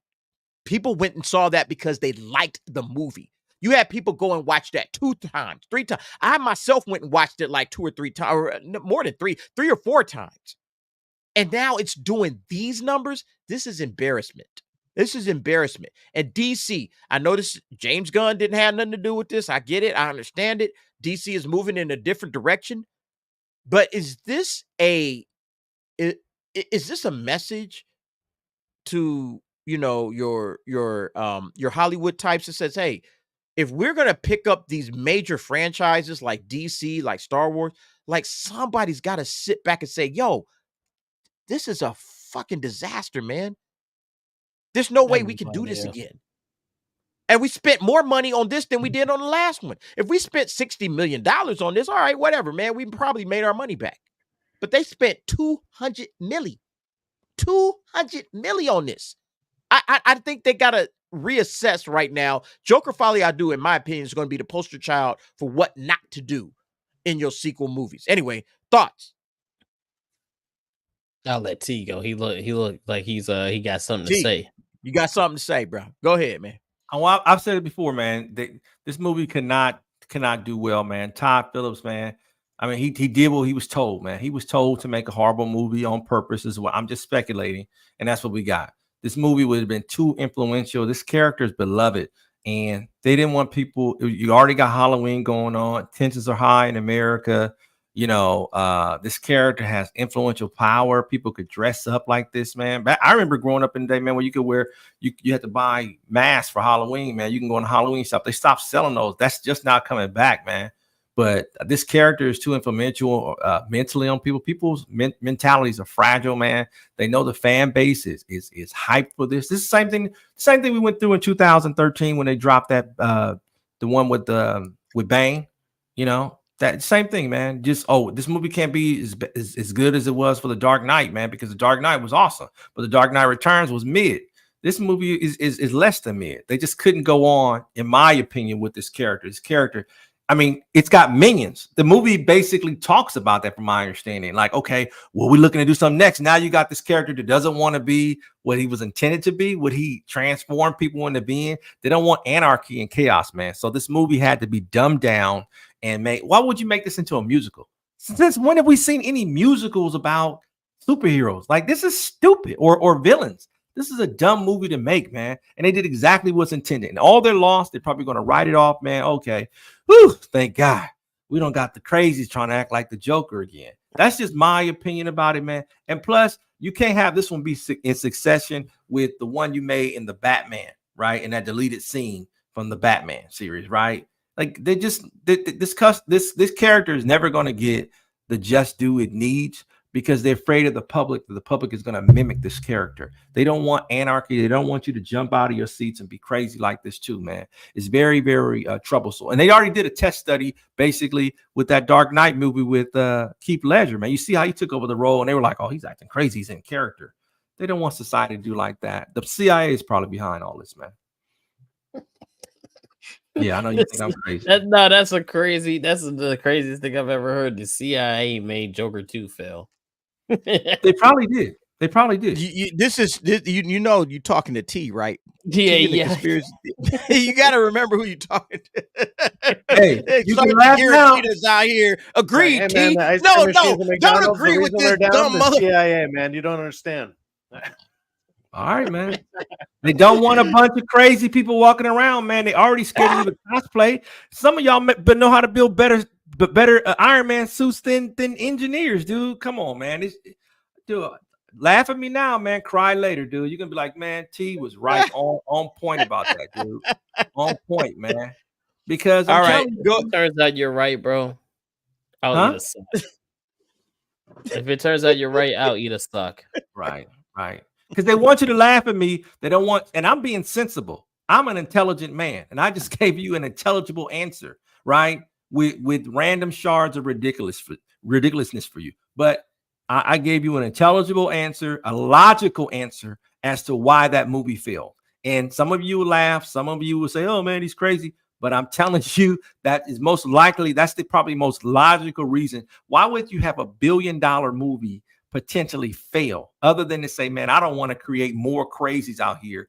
We got a public that is very, very fragile, man, especially if they got time on their hands, man. There's nothing else going on, and there's chat rooms and there's all kinds of blogs that can discuss this, man. You don't want it, just like they did. Look how they did. Now, you guys, y'all be hypocrites about stuff. So you can watch that first The Batman with the Riddler and how he had all his minions that having these little cycles and cells, and you don't think that's in real life? You think that James Bond, the people who are bad guys, are only in the movies? Please, come on, man. They get together. But I forgot, Everyone knew the Batman movie. Everybody knew that was that was an attack towards Reddit, man. Like, that's all that was. Like, the Batman movie, it was just like a bunch of incels in their basements. It was right. Reddit. It was just bashing on that. But everybody knew that, man. Talking about the CIA trying to tank Joker too. That's a stretch even for me, man. Don't get me wrong. I love conspiracies. Who do you think you have to clear stuff with people? You do not want anarchy. You want people to be obedient, obey, submit, consume. That is the only thing that goes on with control, man. We be asking simple ass questions about the Joker and how you feel about it, and you go off into like crazy world, man. It's like, god damn, bro. All right, who hasn't spoke on it? Because we need to move on, man. Sci-Fax, you had your words on it. What did you think, man? About Joker 2, like overall? Yeah. Well, I mean, where are we at right now with this particular like watching franchise? it's a great example of showing how word of mouth can actually kill a movie. Like, it absolutely killed this movie because people still went into the Joker 2 movie with the thought of Joker 1 in their mind. And they're like, okay, sure, it's $1 billion movie, but everyone, like you said, you saw it 3 or 4 times. I probably saw it 2 or 3 times. It was a rewatchable movie. It made me want to go back to the theater and see it. This movie, as soon as most people saw it on, like, because they somehow had confidence in this, because they don't always do this with movies, where they released it on a Monday. They did like a fan screening on a Monday, which is when we went and saw it. And that's, 3 days before the opening. Some of these movies that are going to fail, they'll do a fan screening the day before. And I've even seen some the day of, and they still call it a fan screening on a Thursday. Yeah. And so they have no faith in those at all. So this one, they clearly had some type of faith behind it. It's a very false faith, because once that came out, there's few people out there that defend it, I guess, but it's like, dude, they got to jump over like fence. They got to go through a whole circus act just to fucking justify this movie. But once the real word of mouth got out there, the 85%, 90% of people who are like, I hate this, I don't like this, it absolutely killed all the momentum. It just drug it through. It just drug it through the sewers where it belongs. It doesn't belong on the screen. And what it's taken up? It's taken up other screens for better movies. That's all it's doing right now. Get it out of there. Nobody needs to be watching this shit. And it's terrible. It's like overall terrible. There's a couple of people who liked it. Fine. They can find some type of enjoyment. Like I said, they got to jump through the circus just to fucking reason through it. But it's like, come on, man. It's a bad movie, dude. If you got to do all this just to justify it being good, it's not good. Once the word of mouth got out there, absolutely killed it. So word of mouth is a huge thing. Yeah. And they need to embrace that a little bit more and be like, hey, like get some of these fan screenings out there a little bit earlier, especially if you have faith in your movie. So then it'll actually generate the word of mouth for repeat viewings. That's where I'm at with that. All right. Thanks, man. Thanks, man. Everybody hit the like button if you haven't already done so. We're going to move on. We got another topic to discuss. This time it's in regards to Gina Carano. Disney has taken yet another blow in their legal battle with Gina. We all know that Gina and Disney are going to court. And this is starting to get really interesting because now that Disney keeps failing in these legal battles, we're going to start to get some discovery. And that's what everybody has been waiting on. Everybody's been waiting on, hey, what is Disney putting in these emails? What are these emails looking like? Because, Disney, they do a lot of funny business. They're not exactly on the up and up. They do a lot of crazy funny business when it comes to Marvel, Star Wars, Pixar, you name it. And when Gina's coming out and saying, hey, I was wrongfully terminated, and now Disney is going to have to open up and say, okay, let's get some discovery going and let's see what actually happened. This can absolutely be the backbreaker that we've all been looking for. Look, I know all of this legal stuff can be kind of boring and everybody kind of gets like, whatever, man. I don't really care about this boring shit. But when you start thinking about Disney, who is in control of Lucasfilm, who is in control of Marvel, all right, the properties and the things that we loved when we grew up, and they have been mishandling that, you're seeing now an opportunity where Disney might say, yo, you know what? Maybe we need to get rid of this shit. I don't know. I don't know if that's what they would possibly do, but at the end of the day, they are going to have to get called to the carpet. Hey, what's up with these emails? What's up with the way that you've handled some of your hirings and your firings and all of this other shit? This could get really, really interesting. Again, I know a lot of people ain't into the courtroom dramas and all of that crap, but this could get very, very interesting if we see some. Look, they've been doing these James O'Keefe. Remember James O'Keefe going out there with whoever the hell he's hiring to, spy on, such and such to tell them, oh yeah, Disney, says, you don't hire white guys, don't hire them white dudes, like they have been caught on, sneak camera, because James O'Keefe, I would love to know who the hell these undercover chicks are. Because they got to be bad as hell for these people that should be dropping dimes like they doing. Like they have to be some hotties, man. Like, yo, man, I would love to see who these chicks are. Never, but that's an aside. James O'Keefe has been getting the dirt, but they haven't gotten it in a courtroom. All right. It's all like this undercover camera shit. This is going to be in court. They're going to have to explain, oh yeah, we don't hire white dudes. They're going to have to say that in court. Or whatever the hell it is that these that this discovery is. They are going to have to explain themselves. This is getting really, really interesting. It goes to trial in less than a year. All right. I want to say it's in September of next year. They're going to go to trial. We're going to get all kinds of information. Elon Musk is backing Gina Carano. There's no backing out of this. There's no getting away. There's no deals to be made. All right. Elon wants to take Disney down. So does Gina. This is going to get really interesting. Anyway, I wanted to get you guys' thoughts on Gina Carano's and her trial going forward. Overall, I think that I think most people have realized that Gina actually wasn't fired over that kind of like the tweet she made about to say the Holocaust stuff or whatever, because other people have made that kind of tweet in the same company. She got fired over saying beep bop boop, and it was against the trans stuff. That's what she actually really got fired over, and it's stupid. And they're trying not to acknowledge that part of it, because once they bring that up, it's crazy. But the other thing in this case that could be interesting, or whatever, and I think this is what people are hoping for, is if she doesn't take a deal, because there's a good chance they're going to try to give her a deal, but her family's loaded. She has a bunch of money. She's good. She should take this to trial, because if it goes to discovery, that's what I think the people want. People want the discovery. And I think that's what Disney doesn't want. Once they get discovery, man, that's going to open up so many foxholes. Like it's just going to be rabbit holes all over the place. And it's crazy the amount of stuff that could come out.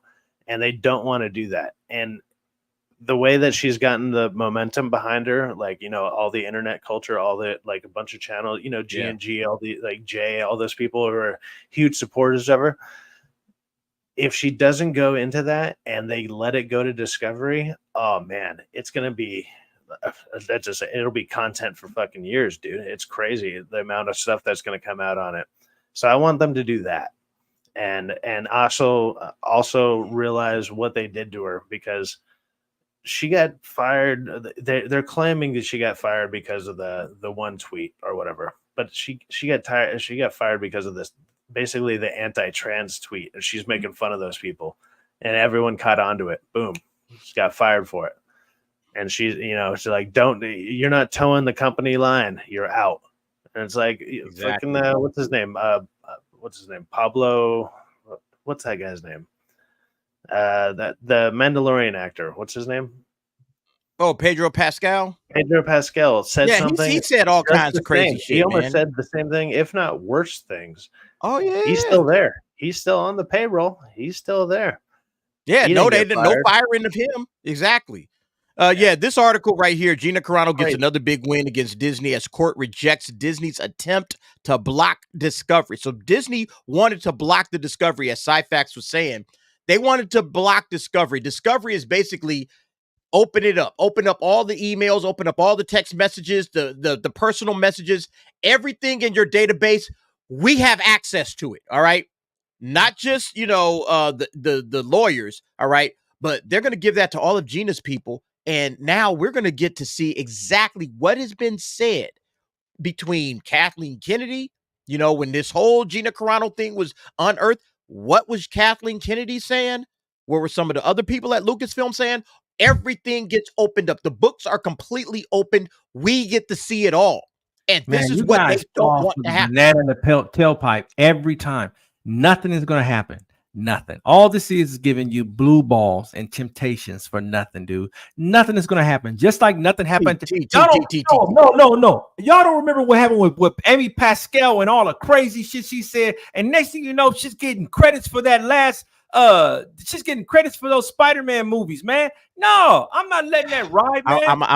I'm gonna explain why. I'm gonna tell y'all, and I'm gonna explain to T why he's wrong. Okay, T, here's why you're wrong. Gina's lawyers are being paid by Elon Musk. Elon Musk is the same guy that told Bob Iger, "Go fuck yourself." He wants to take a Bob Iger down. He wants to ruin Disney. All right. It's deeper than just Gina. All right. Elon Musk, if you guys don't already know, some of y'all do, maybe you don't know. Elon Musk has a son. His son got caught up in the whole woke mind virus. All right. Elon Musk has a full-on war against wokeness. All right. He is absolutely at war against wokeness. So when Gina brought this case to his doorstep, he was like, oh, hell yeah. I'm about to take these motherfuckers to town. All right. I'm about to take Disney down. Elon Musk wants to take Disney down. They are not going to settle. They are not going to play games.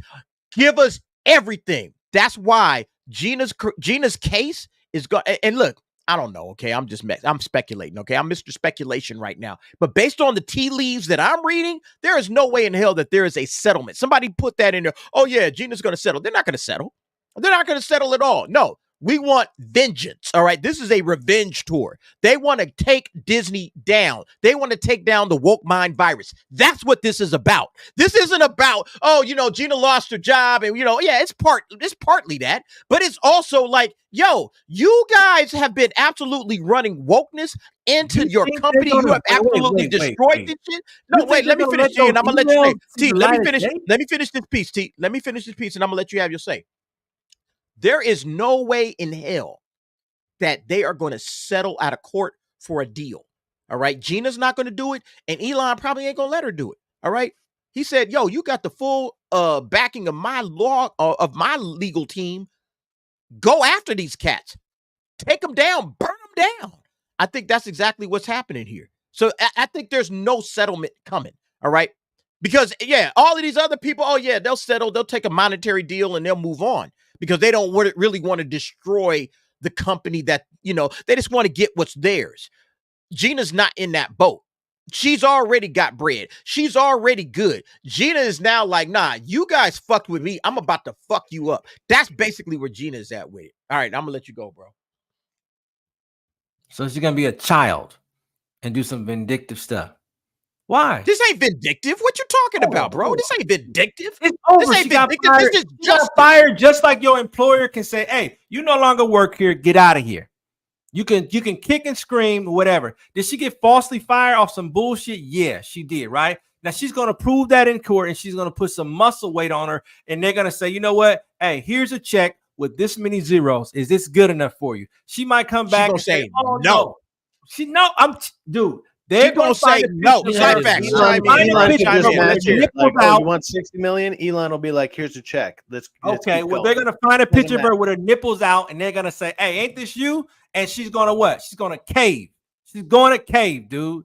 They have money. They have time to say, you know what, man? Hire a private eye, man, and see about that, man. She's going to you're settle. misunderstanding what this lawsuit is about. It's not about getting back money or about being Well, fired. she's gonna It's get about paid. She's gonna discovery. take a dive, dude. She's gonna No, take a she's dive. not. Why would she do that?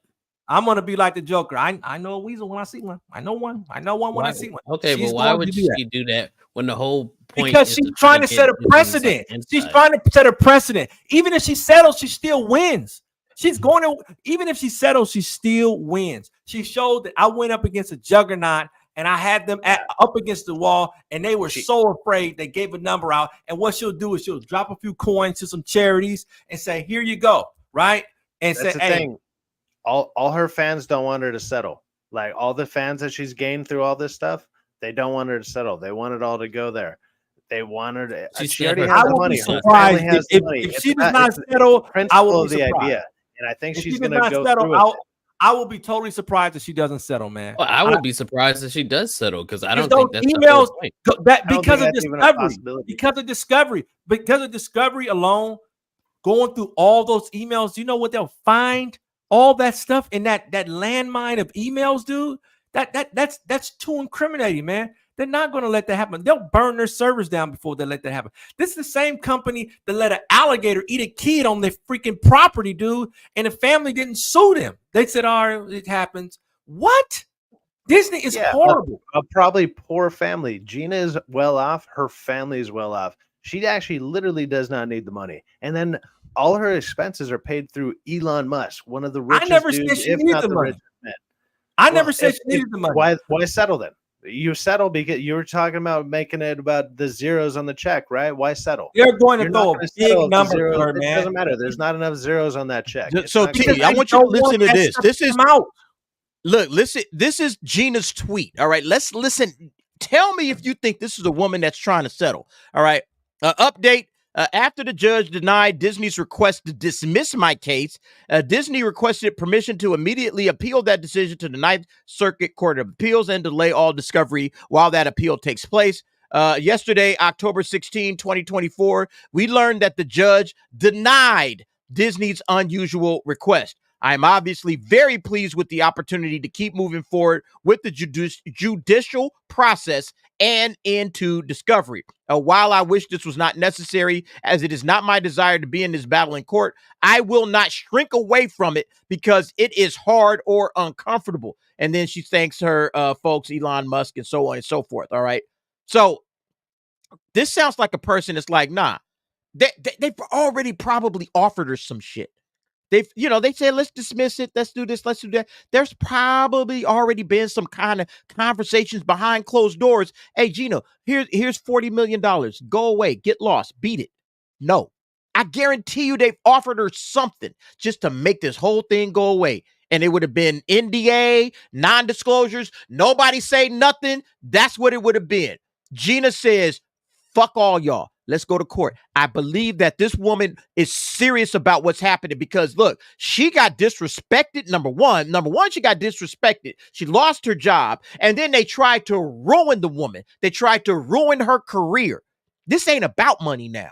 Now it's about sending the message. Looks like the Joker, right? It's not about money. It's about sending the message. I think this is absolutely her sending a message to these courts or to Disney saying, you picked the wrong one. You picked the wrong one. And she is not playing games with it, man. She will not shrink away from it. You're like, oh, yeah, I don't want to be in court, but I'm going to be here because this is where I'm supposed to be right now. Is that This right? is how I feel about it, man. This is what I think is happening. So, yo. Is that right?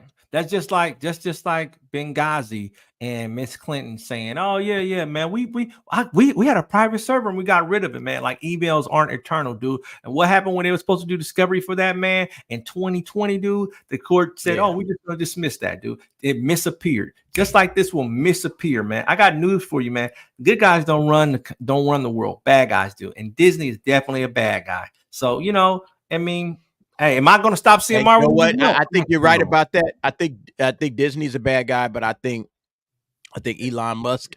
You're right in your assumption with that, but it's like Elon is literally worth twice as much as a whole corporation. Elon Musk is worth like almost twice what Disney is worth as a whole thing, and like Disney's all over the place. Elon is worth ready to cook, and he's the one back. And look. Just go for it. Like it's like, hey, if you got that kind of money behind you, just let it ride, man.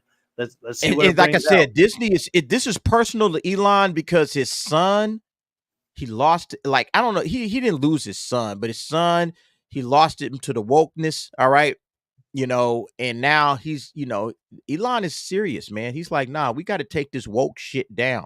We are tired of this in America. We got to go back to what's normal. So I think this guy is on a mission. I think Gina's on a mission.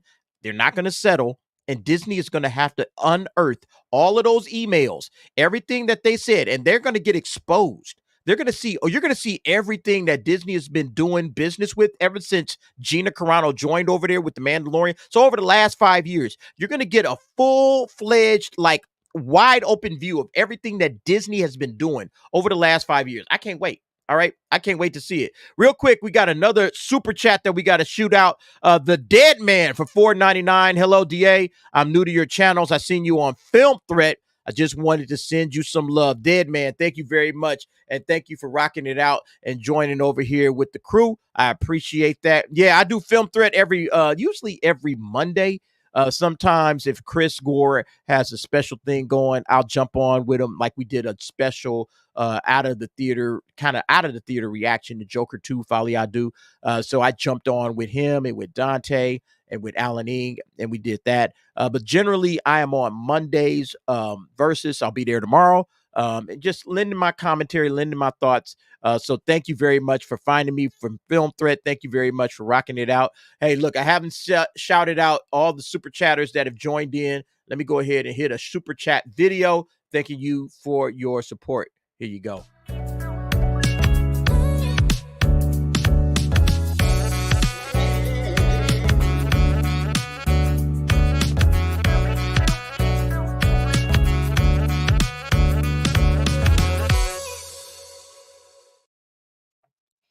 All right, gentlemen, thank you very much for hanging out with us tonight. Make sure, again, if you haven't already done so, hit the like button. Let's keep it going, man. We got thatparkplace.com. John F. Trent says, after the Marvel's catastrophic box office bomb, Captain Marvel is rumored to be one of the main Avengers in the next movie, Avengers Doomsday. So she's going to be one of the main characters. Yeah. Exactly. Kata, did you enjoy any Captain Marvel action, one or two? I mean, did you like any of them?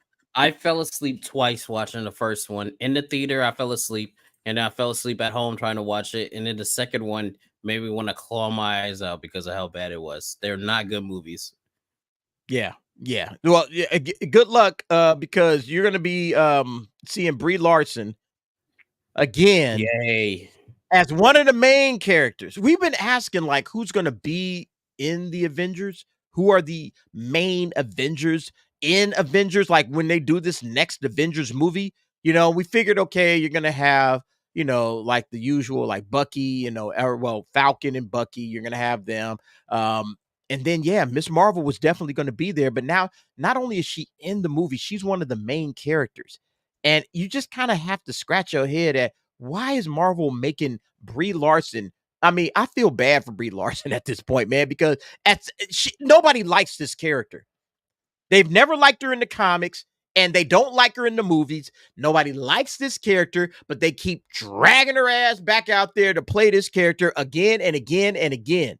And I'm like, at what point in time do y'all just say, all right, man, look, this character don't work, and we're just going to stop putting her out there? Because at some point in time, people are just going to stop checking for our movies because they don't want to see this character anymore. You know, yeah, you could throw Robert Downey Jr. in it as Dr. Doom and, you know, try to hype that up. But the fact that you are still going back to this well again is just truly amazing. I don't understand it, except for the fact that Marvel really doesn't have anything else to offer, and they really just need to go ahead and reboot this whole damn universe. Just reboot it at this point. Why are y'all dragging Brie Larson's ass back out here? Nobody likes her. Nobody likes this character. Nobody cares. We don't care about this character. We don't care, Marvel. Golly, man, when are y'all going to get it through y'all heads? But yep, let's bring her ass back out of here once again. And I can only imagine the groans going up in the theaters when her face appears on the damn screen. Oh, fucking God.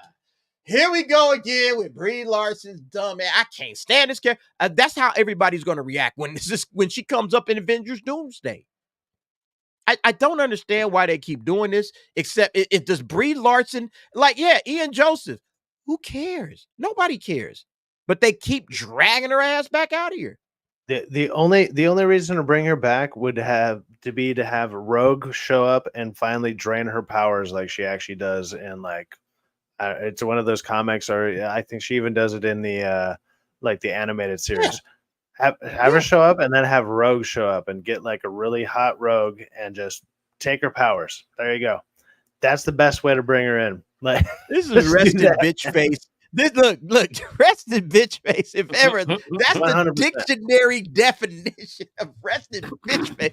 This chick right here, man. We forget about her sequel movie where her character was supposed to be like, you know, she's basically a demon to a whole race because she has the power to ignite the sun, but chooses not to and lets them suffer because what reason? Did we forget about that? How evil she was in the sequel movie?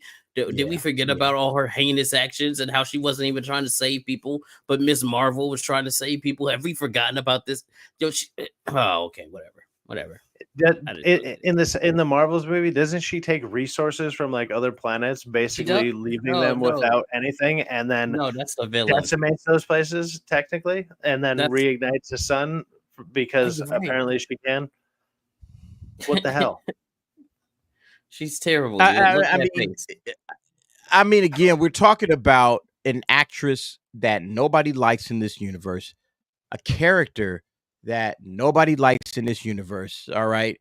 We're talking about, like, what's the point of dragging her back out here again? It's almost like you're messing with her. You're messing with the fans. You're messing with everybody. Nobody wants this. Nobody cares about this. And yet here we are again. I'm not saying that she can't be in the movie, but she should have a very limited role. She shouldn't be a main character. Like, why would you make her a main character? That's what I don't understand. Because now it seems like, okay, the story is going to really be involving her heavily. She's not just going to pop up and say hello and then move along. All right. That's what she was in Endgame. Remember, Endgame was really not about, she wasn't a main character in Endgame. She showed up at the beginning and she showed up at the end. Most of that movie wasn't about her. This is about, it sounds like Avengers Doomsday is going to be absolutely about her, probably Falcon, or I'm calling him Falcon. Fuck Captain America. Probably her, probably Falcon. Who else is like your main characters in this?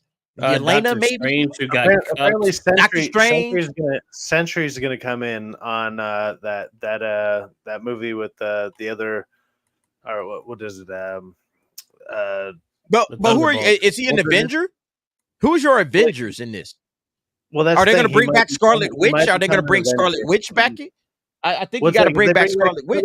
Then you got Scarlet Witch, and then you'll have Sentry, and then maybe Captain Marvel, and they'll probably have to fight obviously Doomsday, and then the other threat is going to be Null.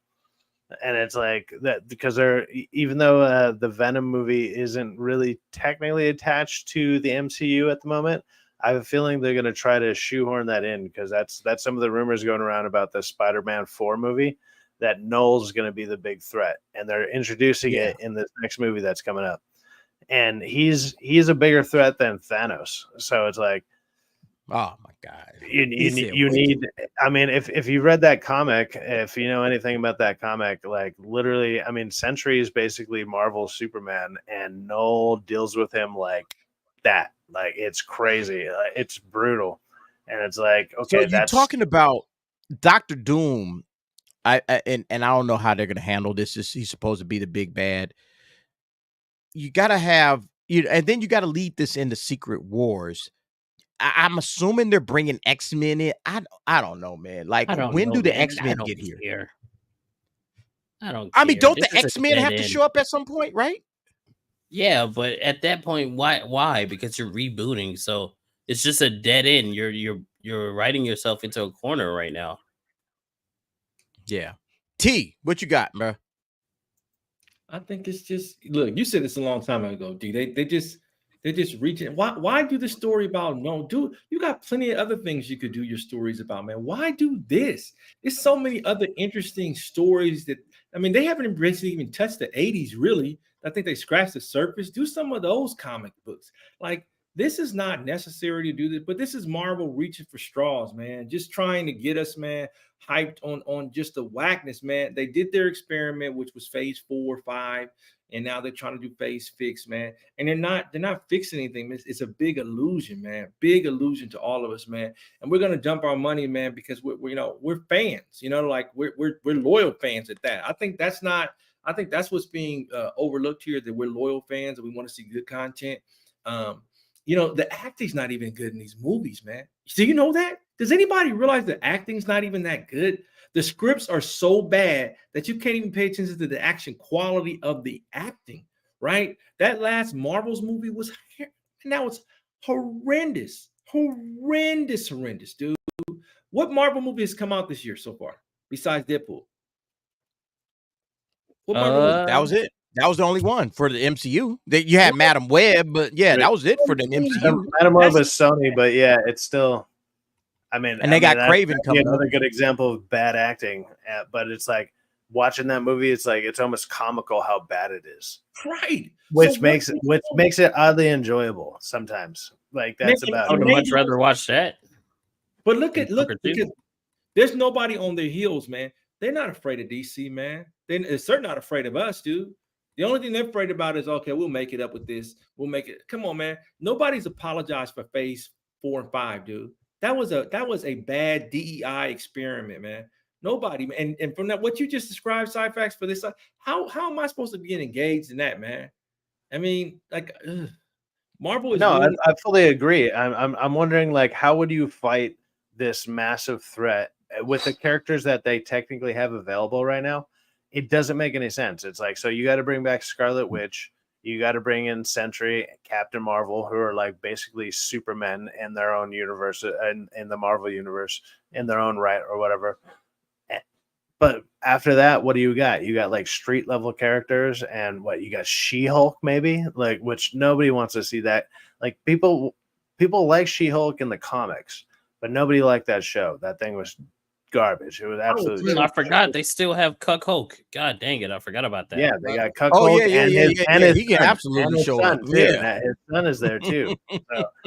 So, there's technically possibilities there, but it's like none of them are anything that anyone is interested in, and it baffles me that they like that's what they're aiming for, because it's like all your main characters who started these franchise, like started this whole Marvel franchise, they're pretty much all gone.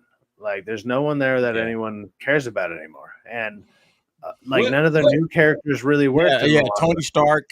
Yeah, Tony Stark is gone. Yeah, like Cap is gone. Black Widow is dead. Like, what's left? What sequel has been Black done? Panther's gone. What sequel has been done well? Excuse me, out of any of the Marvel thing besides Winter Soldier. Tell me what sequel was done well?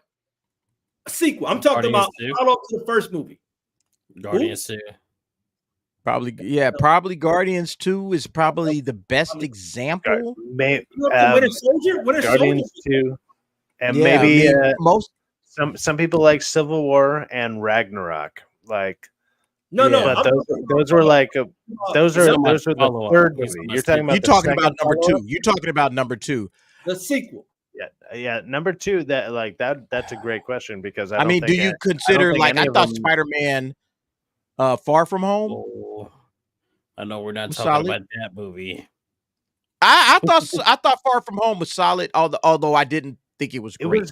I thought it was solid. fine, but I think overall what like T's talking about, where like the second movie doesn't bring it home, man. And like like Avengers, even Avengers Age of Ultron, shows that they you went could to say do, is a sequel. Yeah, it shows that they went to go do something else and it didn't work, and then they course corrected back to more like comedy because they realized like comedy actually works for the third one. And or like Civil War and stuff was a little more serious tone, but there's still comedy in it too. And when did that first start off? Where did that first start off? Remember Ghostrifter 2? You don't remember it because it was awful. Hey, he kills every bad guy in one move. He's just like, and one move happens, and he like swings the chain around or whatever he does. It's like everything dies and Ghost Rider. Both Ghost Rider movies were written by people that don't know anything about Ghost Rider.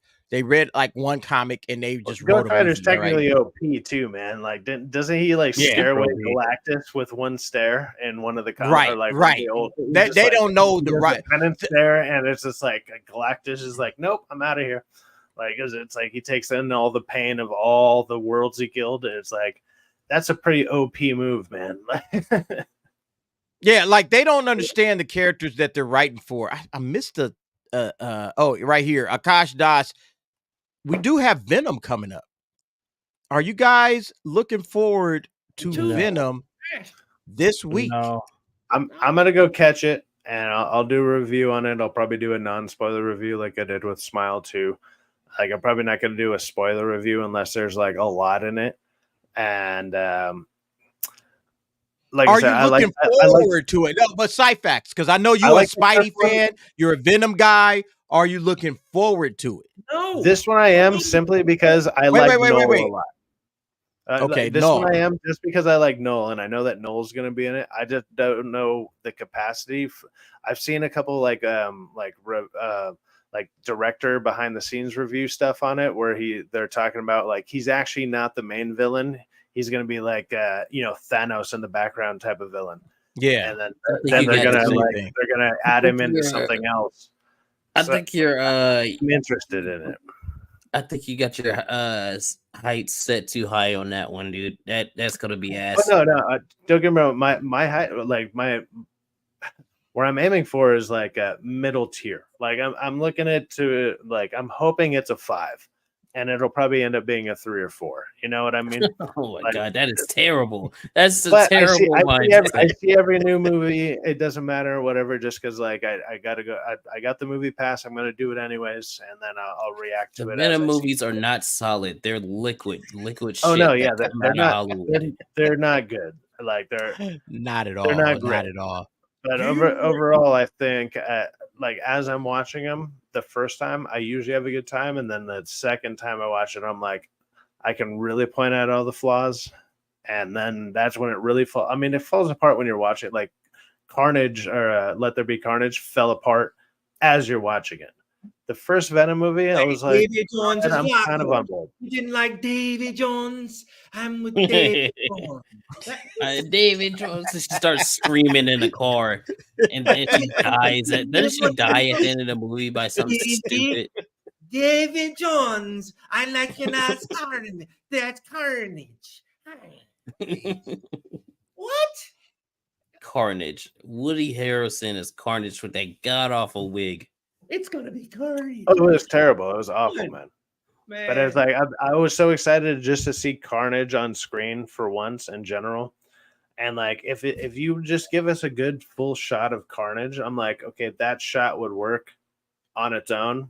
The rest of everything that's going around it is terrible. It doesn't work without Spider-Man. It doesn't work without the glue. You need the glue, which is Spider-Man. You don't have it, man.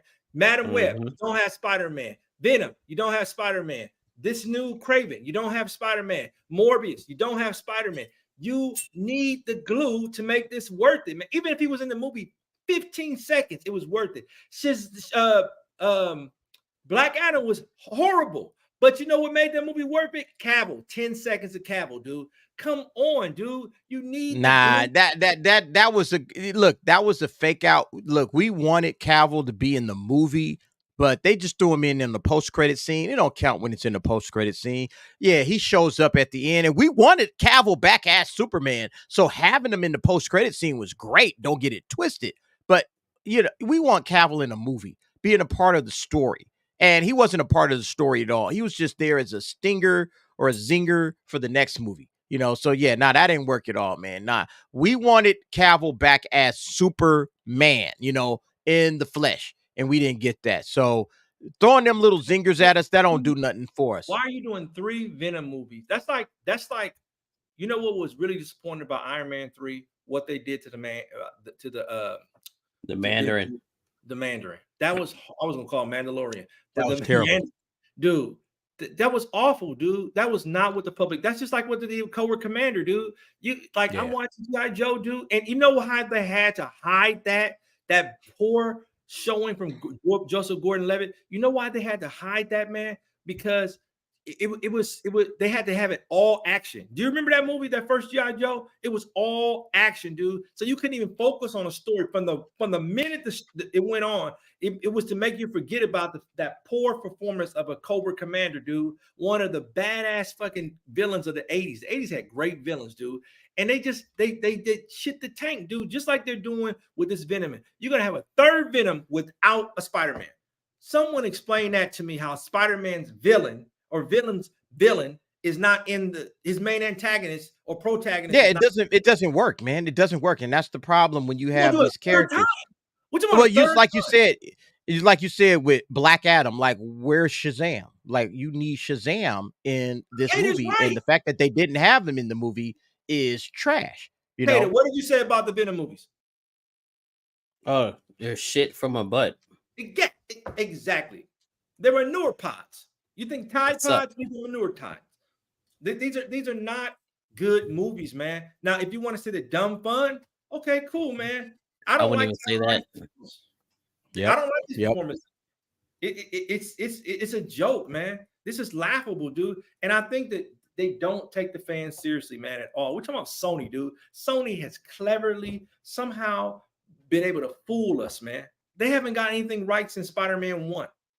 Come on, man. No. Yeah. Whoa. Spider-Man 2 was amazing. Let's not do that. Spider-Man 2 is the greatest movie, like superhero movie at that time.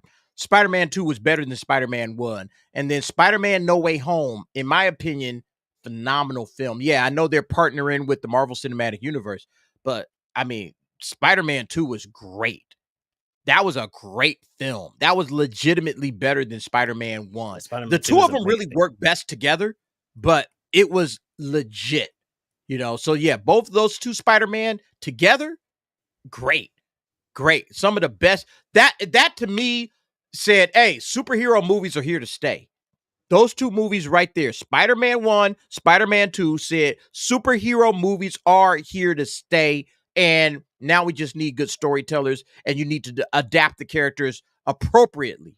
That's basically what you need to do. About Noel being in this movie, man. So we're gonna get Noel before we get Spider-Man in a Spider-Man character movie. Like, it just like, who is making this stuff up? Dude? Noel's not really fully like a Spider-Man. Like he is, because it's connected to Venom. But like in the book that, or at least the book that I have or whatever. Like I think it's called King in Black. It's like he's kind of his own thing, and it's against Eddie Brock, right? And then that's kind of about it. But as far as when it comes to this stuff, like I think Sony is just trying to capitalize off, associating with Spider-Man, because whatever deal they made with Marvel, because they own the Spider-Man character, from what I understand. They own that character, and that's why they can do the MCU stuff. Like, they sell it to the MCU, or they get some type of profit off of that. But because he's in the MCU, they can't use him in the other stuff. So they're like, okay, well, because this is profitable and this is doing well, they're like, well, let's use other characters in his universe, and then maybe whatever deal they have going on is going to end soon, and then that way they can all bring it together. In theory, that's my best theory I got on it. Don't get me wrong. I could easily see that not being a good thing. That doesn't sound great. Or Toby, you can't use Andrew or Toby either. I'm just asking. I'm like, I seriously don't know. Well, no, it's because those are Spider-Man. It's like once they're Spider-Man, or like the Spider-Man character in general is copyrighted through Sony, and they sold it. That's why they like when they do the Spider-Man movies, they're like in association with Sony or whatever, and it's like that character is connected there, and they probably have some type of some type of contract written up where it's like, we can't actually put Spider-Man in these other things, but we can use all the Spider-Man characters around him and build up the hype around it to whenever that contract ends, they could be like, okay, Sony's going to drop a Spider-Man movie and all these things could all come together. I don't know if that's what they're doing, but that's the only thing I could see that would be reasonable. And it would at least make it make sense in the long run, even though I'm in agreement with everyone here. Like, it's a stupid idea. Don't do all this without Spider-Man. But they actually might not be able to use Spider-Man. Thank you, Leah. That's a great point. Well, yeah. And that's the thing, man. Listen, man, the properties that we love, these studios, they've handed them off like Marvel handed it off to Sony, and Sony ain't giving that. Yeah, they ain't giving Spider-Man up. All right. There is no way in hell they're giving Spider-Man up. So they're going to play around with Spider-Man as long as they can, as long as it's profitable to them, which it will be, because Spider-Man is one of the top 3 superhero characters across the board. So Sony's going to play around with that, and Marvel's going to have to play ball with Sony in order to get these types of movies, made and invested in everything. So, yeah, unfortunately, this is where we're at with it. We're never going to get Sony doing Spider-Man the right way until Sony has to just give Spider-Man up, which is sad, because Spider-Man is a better character than that. He deserves better anyway. 15 years now, 15 years of like waiting around for them to do the right thing, man. I think you're giving them too much creativity and benefit of the doubt. Whatever they're going to do is going to be stupid. It's just going to be trash, period. I think that goes without saying. All these companies always make the worst decision possible all the time, every time. And I just have no faith. Like, I see that, and it's like, I try to sit there and try to find some type of reasoning, and I'll probably be wrong on a lot of the stuff that I talk about, and that's fine. But I'm trying to rationalize the stupidity, because I'm like, there's no way that these guys get paid this much more money than I do to make these terrible decisions. And then they keep doing it all the fucking truly time. amazing. Yeah, like the fact that we haven't had Venom and Spider-Man meet up until possibly Spider-Man 4. That's the rumor, that Spider-Man 4 will have Venom and is it Tobey Maguire's like they're gonna try to like combine them all together, the Andrew Garfield, the Tobey Maguire, the Tom Holland. They're gonna bring them all together with Tom Hardy's Venom, and I guess going up against Null. Is that what I'm hearing? I don't know, but the fact that they took this long to do that. Venom should have been billion dollar if they set it up correctly with Spidey. If they set Spidey and Venom together, these should be $1 billion movies. And the fact that they haven't done that shows an oversight from Sony and from the MCU and from Marvel Studios. Like, you guys didn't see that this was going to be $1 billion movie. All you had to do is just give us the right storyline and put these characters together, and it's a smash success. Now Spider-Man's been fine. Don't get it twisted. Spider-Man's been just fine without it. All right. I think No Way Home made $1 billion, or almost $2 billion actually. And then Far From Home made $1 billion. Yeah, they've been just fine. But come on, guys. All right. We want Spidey and Venom going head to head. That's what we wanted. We wanted Spidey. Look, I thought they were going to give us a Sinister Six movie. We still haven't gotten that. I'm like, what? Now with that, we wanted that since Maximum Carnage. We wanted that since Maximum Carnage came out on like Super Nintendo back in the day, dude. Have you noticed? Remember that game? That game was fucking awesome. It's like, we want to see these characters go at it, man. We want to play these characters. We want to see these characters. We want to see them flourish, dude. And that's just a video game. That was my first introduction of it back in the day, and like beyond the comics or whatever.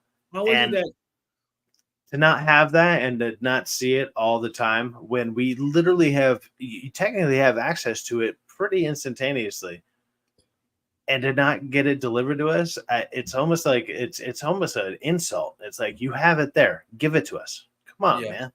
How is it that they good point, Sci-Fi.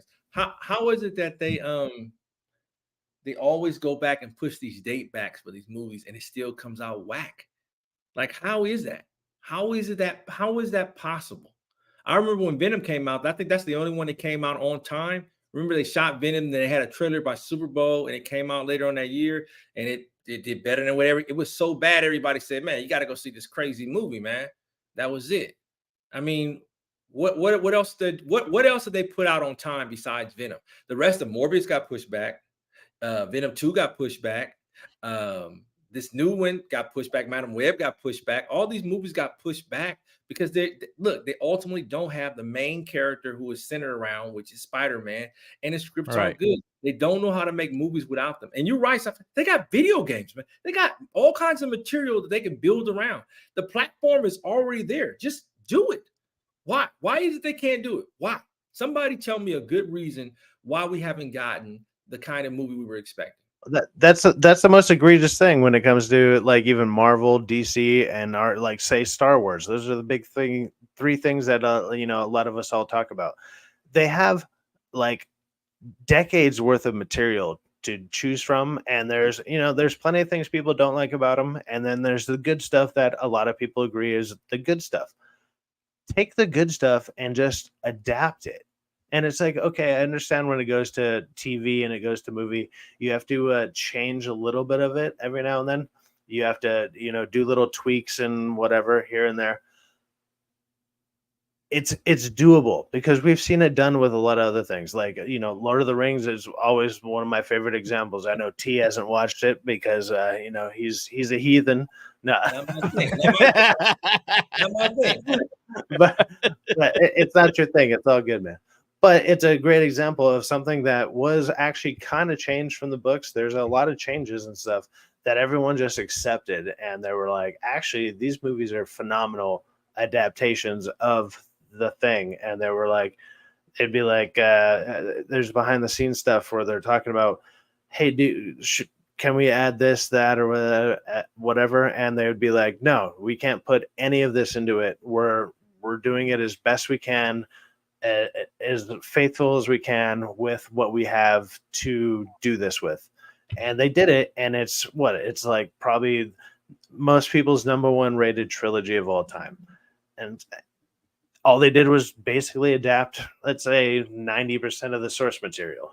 They had maybe 10% or so of changes. It's all good.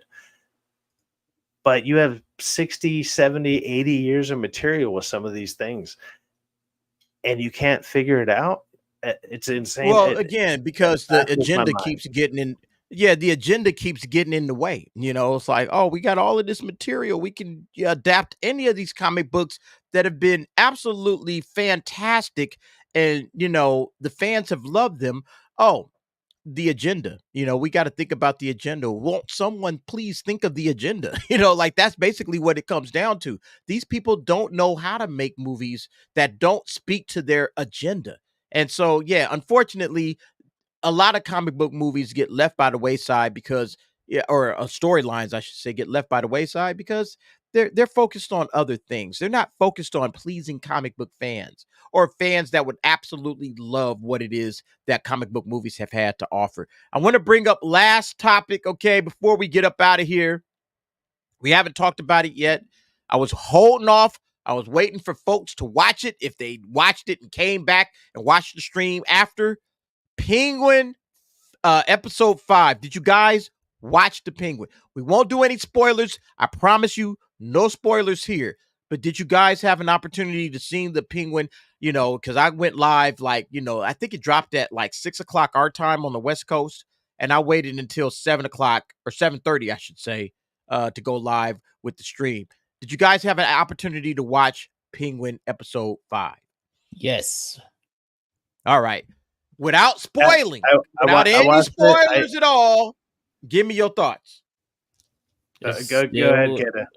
It's still as good as the rest of the show has been. And it's keeping the trend going. It's no misses, man. No misses. And it's set up T. Okay. Where's the miss? Tell me the miss, T. I want to know what missed. I wasn't as engaged in this episode. I won't say it's the strongest episode. The last one definitely was still the strongest to me. Yeah, but it's still a good episode. I would agree. This is the first episode where they took a step back, but it's not bad. It's like it's still good. Yeah, it's still a good episode. But it's just like the previous 4 episodes, it was like each episode was better than the last. And this one, it's like, nah, that last episode was still better. So this is still like, you go ahead. Go for it. I was going to say, so this episode, and this shouldn't be a spoiler at all, in my opinion, but like this episode is a setup episode for what's to come. The whole episode is resetting, or like it's setting up everybody's coming of arcs or whatever. So there is a bunch of engaging stuff that does happen in it, and I'm going to be very vague on this. There's a lot of stuff that does happen, so you do got to pay attention because there are a bunch of things that they're setting up, and so in that sense, it does really well. Like I was engaged the full episode. It's not as good as I think the Sophia episode was. This episode is dealing with everybody and dealing with everybody after the fact of basically all the previous episodes, or kind of actually after the incident with Oz, and so it deals with the consequences of episode 3 and 4, and then it sets up what's to come. And there's so many things to come from that, and there's so many possibilities to run off of that. And I thought it was way better than I don't want to say it was better than I thought it was going to be, because I was expecting a different episode, but I think those episodes are to come.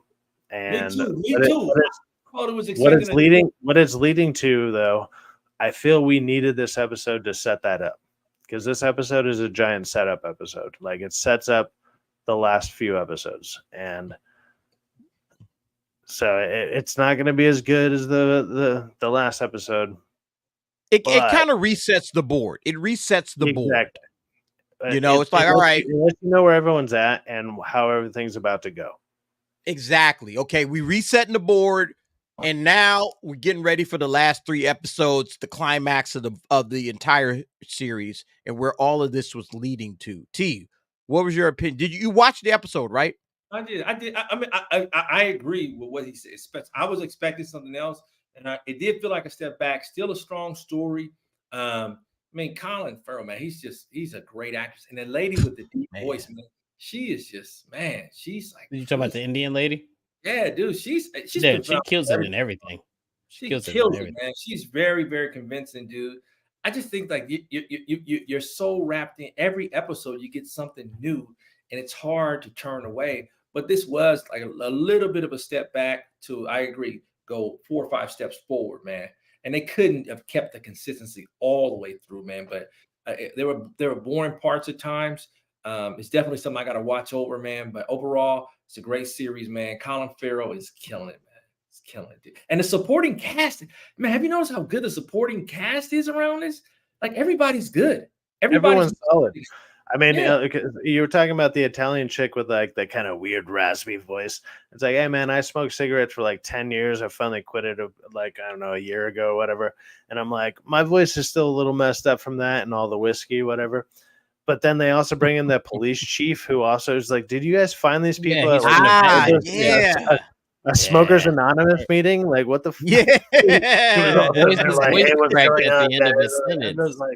what is this about? I'm like, at the end of that sentence, his voice went so raspy, it was crazy. I was like, oh, that's awesome. I like that. It was funny. Not to get too many spoilers. I think, man, this is a damn good show, bro. It's a damn good show. Yeah, at this pace, it's gonna be right up there with Daredevil. Oh, easily, right there with Daredevil. Did you guys see the leaked clip of Daredevil? By the way, did you Yeah, guys? I saw the talk trailer. about that? Yeah, I saw the I trailer. did, and I was tempted to add that to the mix, but you can see right there on the popular headlines on this comicbookmovie.com page, Daredevil Born Again New York Comic-Con trailer has leaked online. It looks great. I'm not gonna lie, It actually looks pretty good. It's like they might actually have a win on their hands for once. So yeah, I'm scared, man. I'm go ahead, Kata. What's up? I'm scared because it does look good. That's why I'm scared. Because it's like, okay, like you're giving me hope, you know, and then what if it comes out and it's not good? Like, because they brought everybody back. They brought back I like the actor for Bullseye. I thought his story arc in season 3 was fucking incredible. I thought, I'm so scared, bro. Because Daredevil season 3, so great. Season 3, I know a lot of people love season 1. I think season 3 is better than season 1. I do too. And look, I love season 1, which tells you how good season 3 is. That I love season 1. I think season 1 is amazing. But season 3 is I like all 3 seasons. I like all 3 seasons. I love them too. Yeah. But I would almost I would rank it 1, 3, 2, like in my opinion. But I mean, it's just a small margin. Like it just. And see, I would go 3, 1, 2. I would go 3, 1, 2. Same. Yeah, but I still feel like they did the job, and I'm not disappointed at all with the series. And like you said, Penguin is right there. It is right there in that mix of season 1, season 3 of Daredevil. It is literally there. And this is the kind of comic book content that the old school comic book fans have been dying for. We have been dying for series like this. It feels like every series should be Daredevil, Penguin level. Like if you care at all, if you don't want to just make a joke out of it, if you're not just trying to make a quick buck, like Daredevil, Penguin, this is what we should all be getting. You know, Daredevil is a hero you should be aiming for. This is what people want. Yeah, and to be producing this at the rate that they're doing it, you almost kind of like, as a comic fan or as a fan of these series in general, you look at them and you're just like, okay, I want this to be as good as that. I'm going to give it a shot. And then we give it a shot. And then, you know, what ends up happening is, you know, we end up probably tearing them apart because of how bad they are, whatever. Right. But it's like, we're giving it a shot though. Like we're still giving our watch hours. We're still giving the time. And it's like, okay, look, maybe I wasn't expecting this. And I definitely wasn't expecting this. And I definitely didn't want this. But because I like so many of these characters and they did it so well in other things, I'm giving you the benefit of the doubt. And they've kind of lost that with the fans. Like the benefit of the doubt is kind of gone. And it sucks. It sucks to say. I mean, obviously we watch it because, you know, it's something to talk about. But, you know, when you're losing regular people all the time, that's why these things are sinking. They're failing. It's like, it's this stuff that people you used to be able to go walk around the streets and people would be rocking Star Wars, they'd be rocking Marvel, they'd be rocking whatever. Oh yeah, you know, you saw it everywhere. Yeah, it's kind of got. But yeah, I'm just happy that the Penguin is good and that it is, you know, quality programming. It makes me wish that they hadn't fucked up the Joker the way they did, because I want to see more like breakdowns of these villains. You know, like you got the Penguin, you got Joker. There's so many villains in DC. DC has the best villains, in my opinion, the best villains. The Rogues Gallery, you know, that you hear about all the time, especially for Batman, but not just Batman, Superman, Wonder Woman, or maybe not Wonder Woman, but Superman and Batman have great rogues galleries, and it would be awesome to see them break down and say, hey, let's do an entire series about Lex Luthor.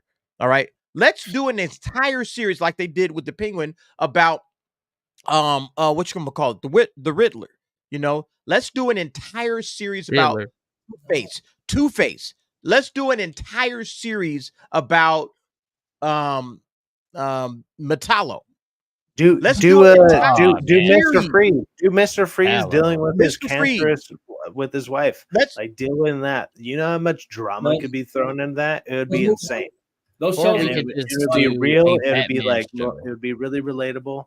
I mean, I got a story about that if anybody ever wants to hear it. But it's like I got some stuff like that in my past that it would be like it'd probably be right in my heart. You know, it's like it's brutal. Some shit happened years ago, but I'm like I still want to see that story, even though I dealt with stuff like that.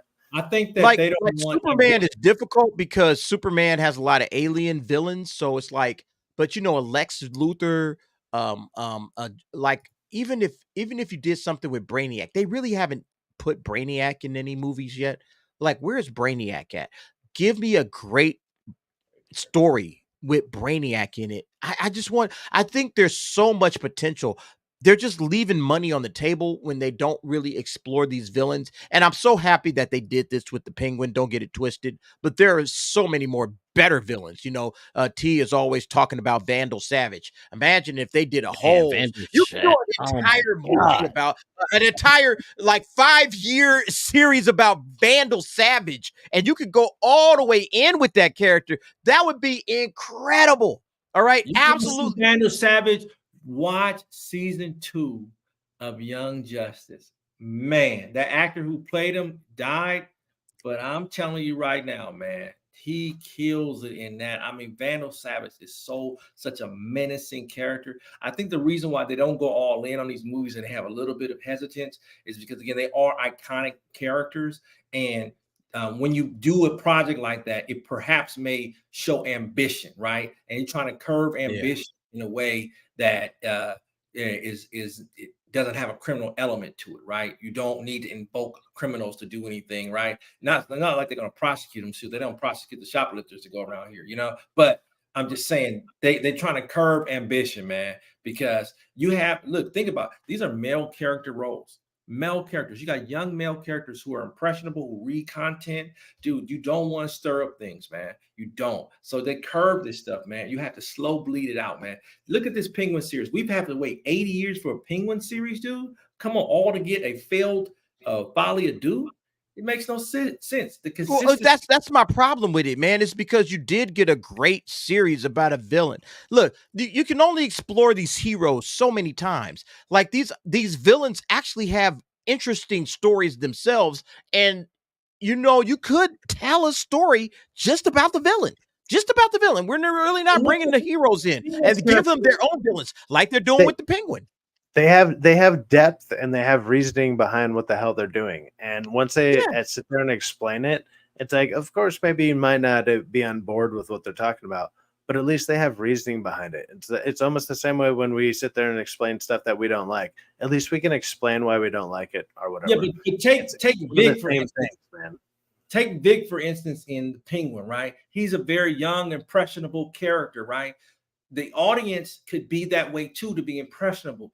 And he actually is seeing ambition come to him. So somebody who sees something in him, right? Now, if you've got all these young men watching this thing who seem like the future is hopeless right now, and they've got ambitions, they're gonna have ambitions to do, wait, man, I'm gonna do the wrong thing, because they don't trust America to do the right thing. You're only free to do the wrong thing. And that's why they don't go all in on these shows, in my opinion. Just one man's opinion. Like I said, I mean, I could put some thought into it. I'm trying to just make you guys just open your brain up, man. They're afraid that this material is going to be impressionable. If anime is impressionable, come on, man. This is definitely impressionable on young people, man. But we're here to see the story, and the stories are great. The Penguin stories are great, dude. How do you like I said, you can't explain the Joker, right? Well, I think I kind of explained why I was whack. But I mean, look, they're afraid, dude, that you have all these young men who are very impressionable who say, hey, man, I want to be ambitious and do something like that. I want to be like the Penguin. You can't control that, man. How are you going to curb that, D? Pause. No. You're right. I like, you know, like again, Joker Jack Fetak, Vandal Savage is a great villain, but he's a misogynist man. Yeah. There's probably some problematic reasons that these cats can't adapt these villains. Somebody mentioned the Flash as villains. I think the Flash has great villains as well. You know, you're talking about Captain Cold, which is, you know, one of the great villains that he's put out. Gorilla Grodd. Gorilla Grodd to me hasn't really been explored either. But you also have Captain Boomerang. You have Reverse Flash. There's so many great. There's so many great Flash villains as well, and you could go to town with that, and you could really have a lot of fun with it if you had a writer that had a really good idea of what to do with that villain, and then said, "Hey, I'm gonna make a series just about that villain. All right, just about Gorilla Girl, just about Captain Cold. Or like we were talking about with Spider-Man. You got the Sinister Six, and you could put an entire team together." Hollywood just seems to be unable to do that, which is sad. They don't have enough talent to go around. They don't have enough. Like the superstar actor is gone.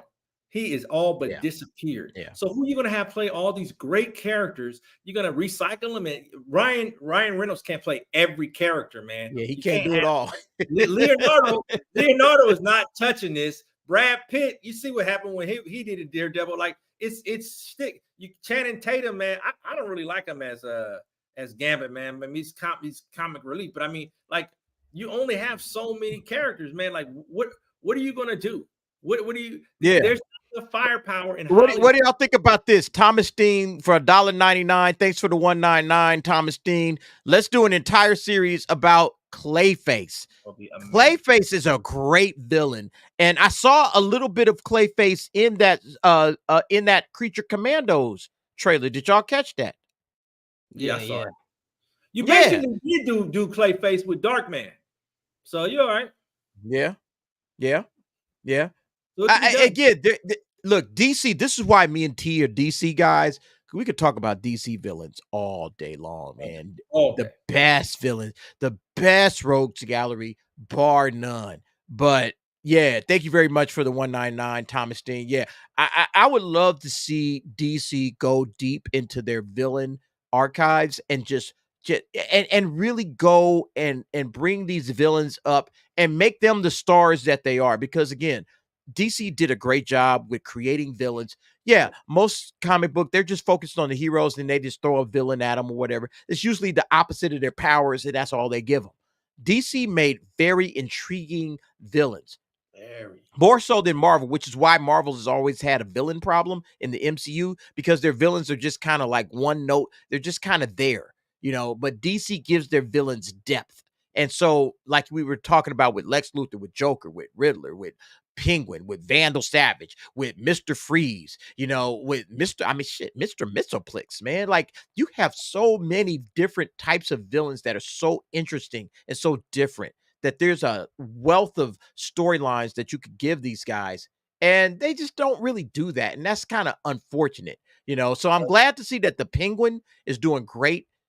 I hope this leads to comic book, like DC and Marvel going deep into these comic book storylines and giving us some villain stories that absolutely we could chop our teeth into. Yeah, the Joker Folie didn't do that whole mission any favors, all right? Because nobody's going to go and, oh yeah, let's make another, let's make Lex Luthor, like, well, look what happened with the Joker. You made $1 billion movie, but then you followed it up with a flop. So they're probably not going to be interested in that. But a Lex Luthor, like a full expose on Lex Luthor would be great. It would be absolutely great. But I feel like Joker has kind of ruined that. And I hope that maybe in the future they can visit that with, a show like Penguin, because I thought Penguin did a great job, man. But yeah, that'll do it, folks. Look, anybody else got any other commentary about it? Because I'm ready for bed. Or at least not, man. I love the Penguin, bro. I love it. I can't wait for next week. I'm so upset it's only 8 episodes.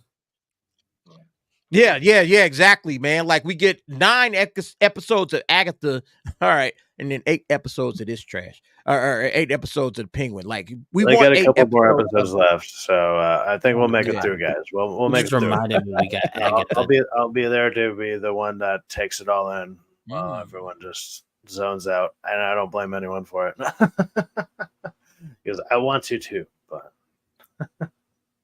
Hey, look, thank you everybody for hanging out with us tonight. Kata, you're going to be at the meetup out there in San Antonio, right? Yeah, I'm gonna be out there Wednesday. I'm actually gonna be down there from like Tuesday to maybe Thursday, ish because my dad moved down there and my uncle's down there. So, I'll be hanging out with family and shit. So, if anybody in the chat's going to be down there, hey, say what's up. I'll be around, bro. That's why I mentioned it. Anybody that's going to be at the meetup, I was postulating flying in for one day and doing like a turnaround flight and flying back, but I don't think I'm gonna do that. But if I do, y'all can catch me there. If not, go and hang out with Kata at the meetup. It's gonna be dope. I'm waiting to hear stories, Kata. I want to hear some stories. Yeah, when we most get of the back. every time we go to the meetups, man, they're always really good. They're always really fun. You meet a bunch of different people. You meet people that's been like, oh, I know Quentin's gonna be there. Yeah, Quentin's gonna be there. And you meet people like, oh, I saw your videos and it's like that. And then there's other people. It's like, oh, I don't even know who you are. It's nice to meet you. So yes, I love going to the meetups. And since I don't work anymore, you know what I'm saying? So I'm gonna be drunk as fuck. So I'm gonna be having a good time at the meetup. I ain't gotta worry about rushing back to go back to work. So I'm gonna be good on that. So yeah, it's gonna be drunk. Kata, have a good time, bro. Enjoy yourself. Have a good time, man. Say what's up to everybody. For me, I appreciate you coming through on the DA's office. We got to do a meetup out here on the West Coast, man. Like everybody else be doing meetups, and we don't really get meetups in. We got to find a meetup situation for all of us out here on the West Coast to just kind of chill and hang out, say what's up to everybody. It was kind of cool because I went to the Echo Base Network meetup in Tennessee earlier this month. And I mean, it was actually pretty cool, man. I was walking around this like hotel, and it's like Cass was bumping into me, like, "Yo, man, you the DA, ain't you?" I was like, "Yeah, what's up?" Say, "Hey, man, I love your videos." I was like, "Hey, man, thanks a lot." It was cool to kind of meet people that like your work and everything. That's really dope, man. I really like that. So I love meeting people. What? You met Jody? What? You met Jody, Joe? Yeah, man. Jody of Jody's Corner is really dope, man. He's a good guy. J3, good guy. Man. Oh, and J3 too. Yeah, man. Yeah. So yeah, we got to start figuring out some meetups, man, so that everybody can come and hang with us. But anyway, folks, that'll do it for me. Thank you very much for rocking it out on the DA's office. This thing damn near ran 3 hours, all right, which we normally don't do. But we had a lot to talk about. I'm so glad that you guys was able to rock it out with us. Fellas, you all got channels, right? Everybody got a channel now. So let's start it out with Kato. What you got coming up, bro? Yeah, tomorrow I'm going to be recording my my penguin video. And hopefully I probably won't have it out by the time I go to the meetup, but we'll see. If I divert all my time and energy into it tomorrow, then I'll probably have it out. And if not, it'll be out before the next episode. That's going to be cool. And then, just regular old videos. I'm trying to put more effort into the videos and not just do the same thing over and over and over again. So, we'll see about all that stuff. But yeah, man, sub to the YouTube, follow me on Twitter, all that good stuff. And yeah, I haven't. I'm gonna send a big girl to your house to eat all your food. Eventually. Hey, I put everybody's link in the description of this video, but I'm gonna drop it right here as well. Make sure you guys getting out there and supporting our guys. Did you miss some super chat reads? Somebody was mentioning that in the chat. I just wanted to point that out. Shit, let me see. Hold up. I don't see anything. I read the super chats. I don't see anything I don't see anything that I missed. I'm scrolling through right now. I think the last one I got was from Thomas Dean, maybe.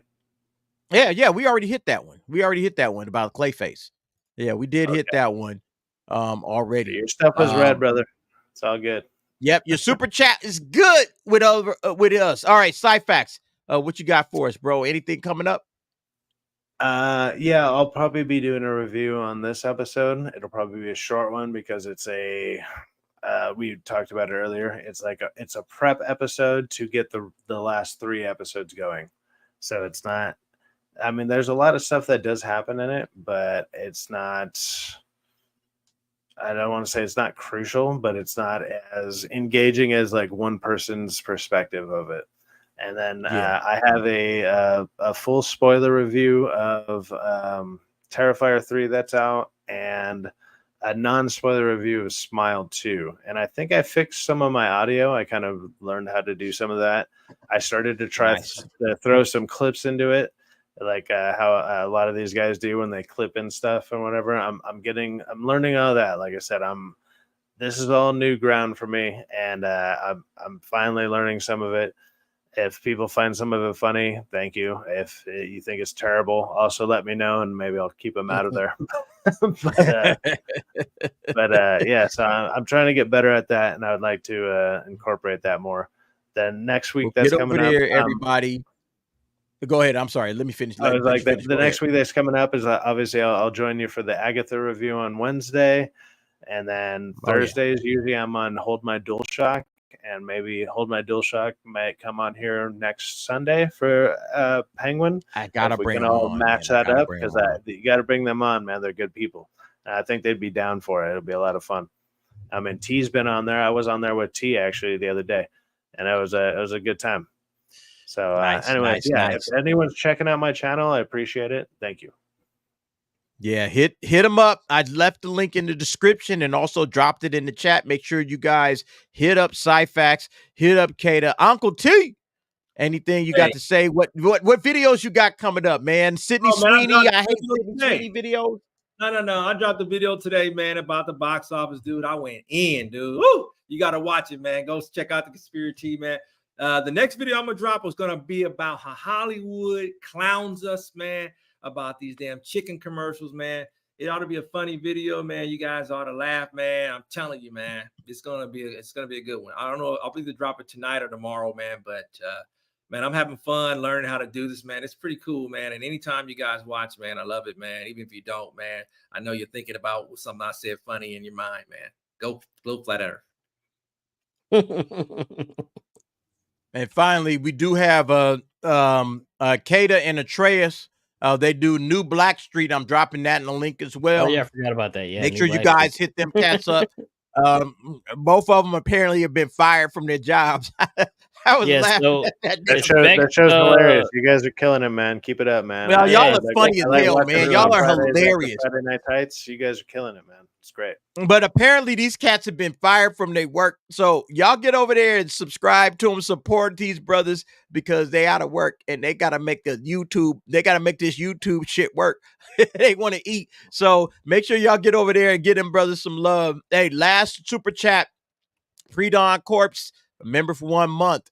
Not been here long, DA, but you're killing it, man. Thank you very, very much, man. I'm trying, all right? I'm trying. I'm doing the best I can.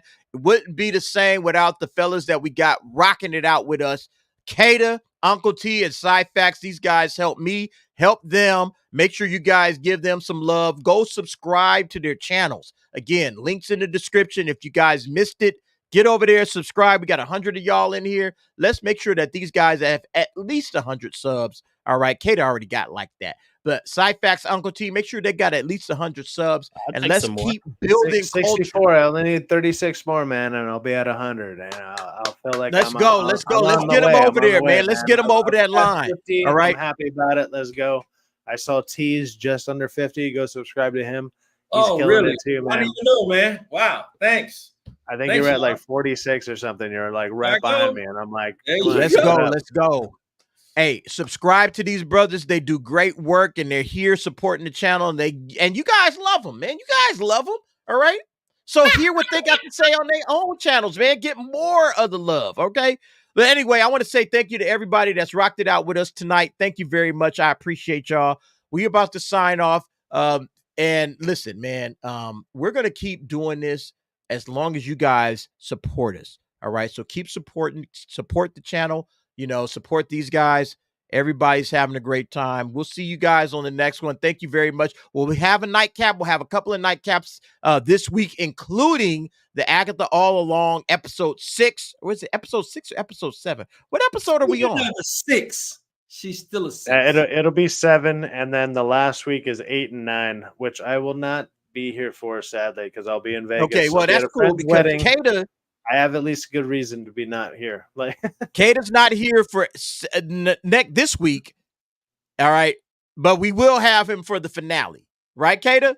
Unfortunately, I might try to jump in when I'm out there. Like I said, man, I'll throw a bet on I'll read the chat and throw some numbers on a craps table and see if I win some money. We'll see what happens.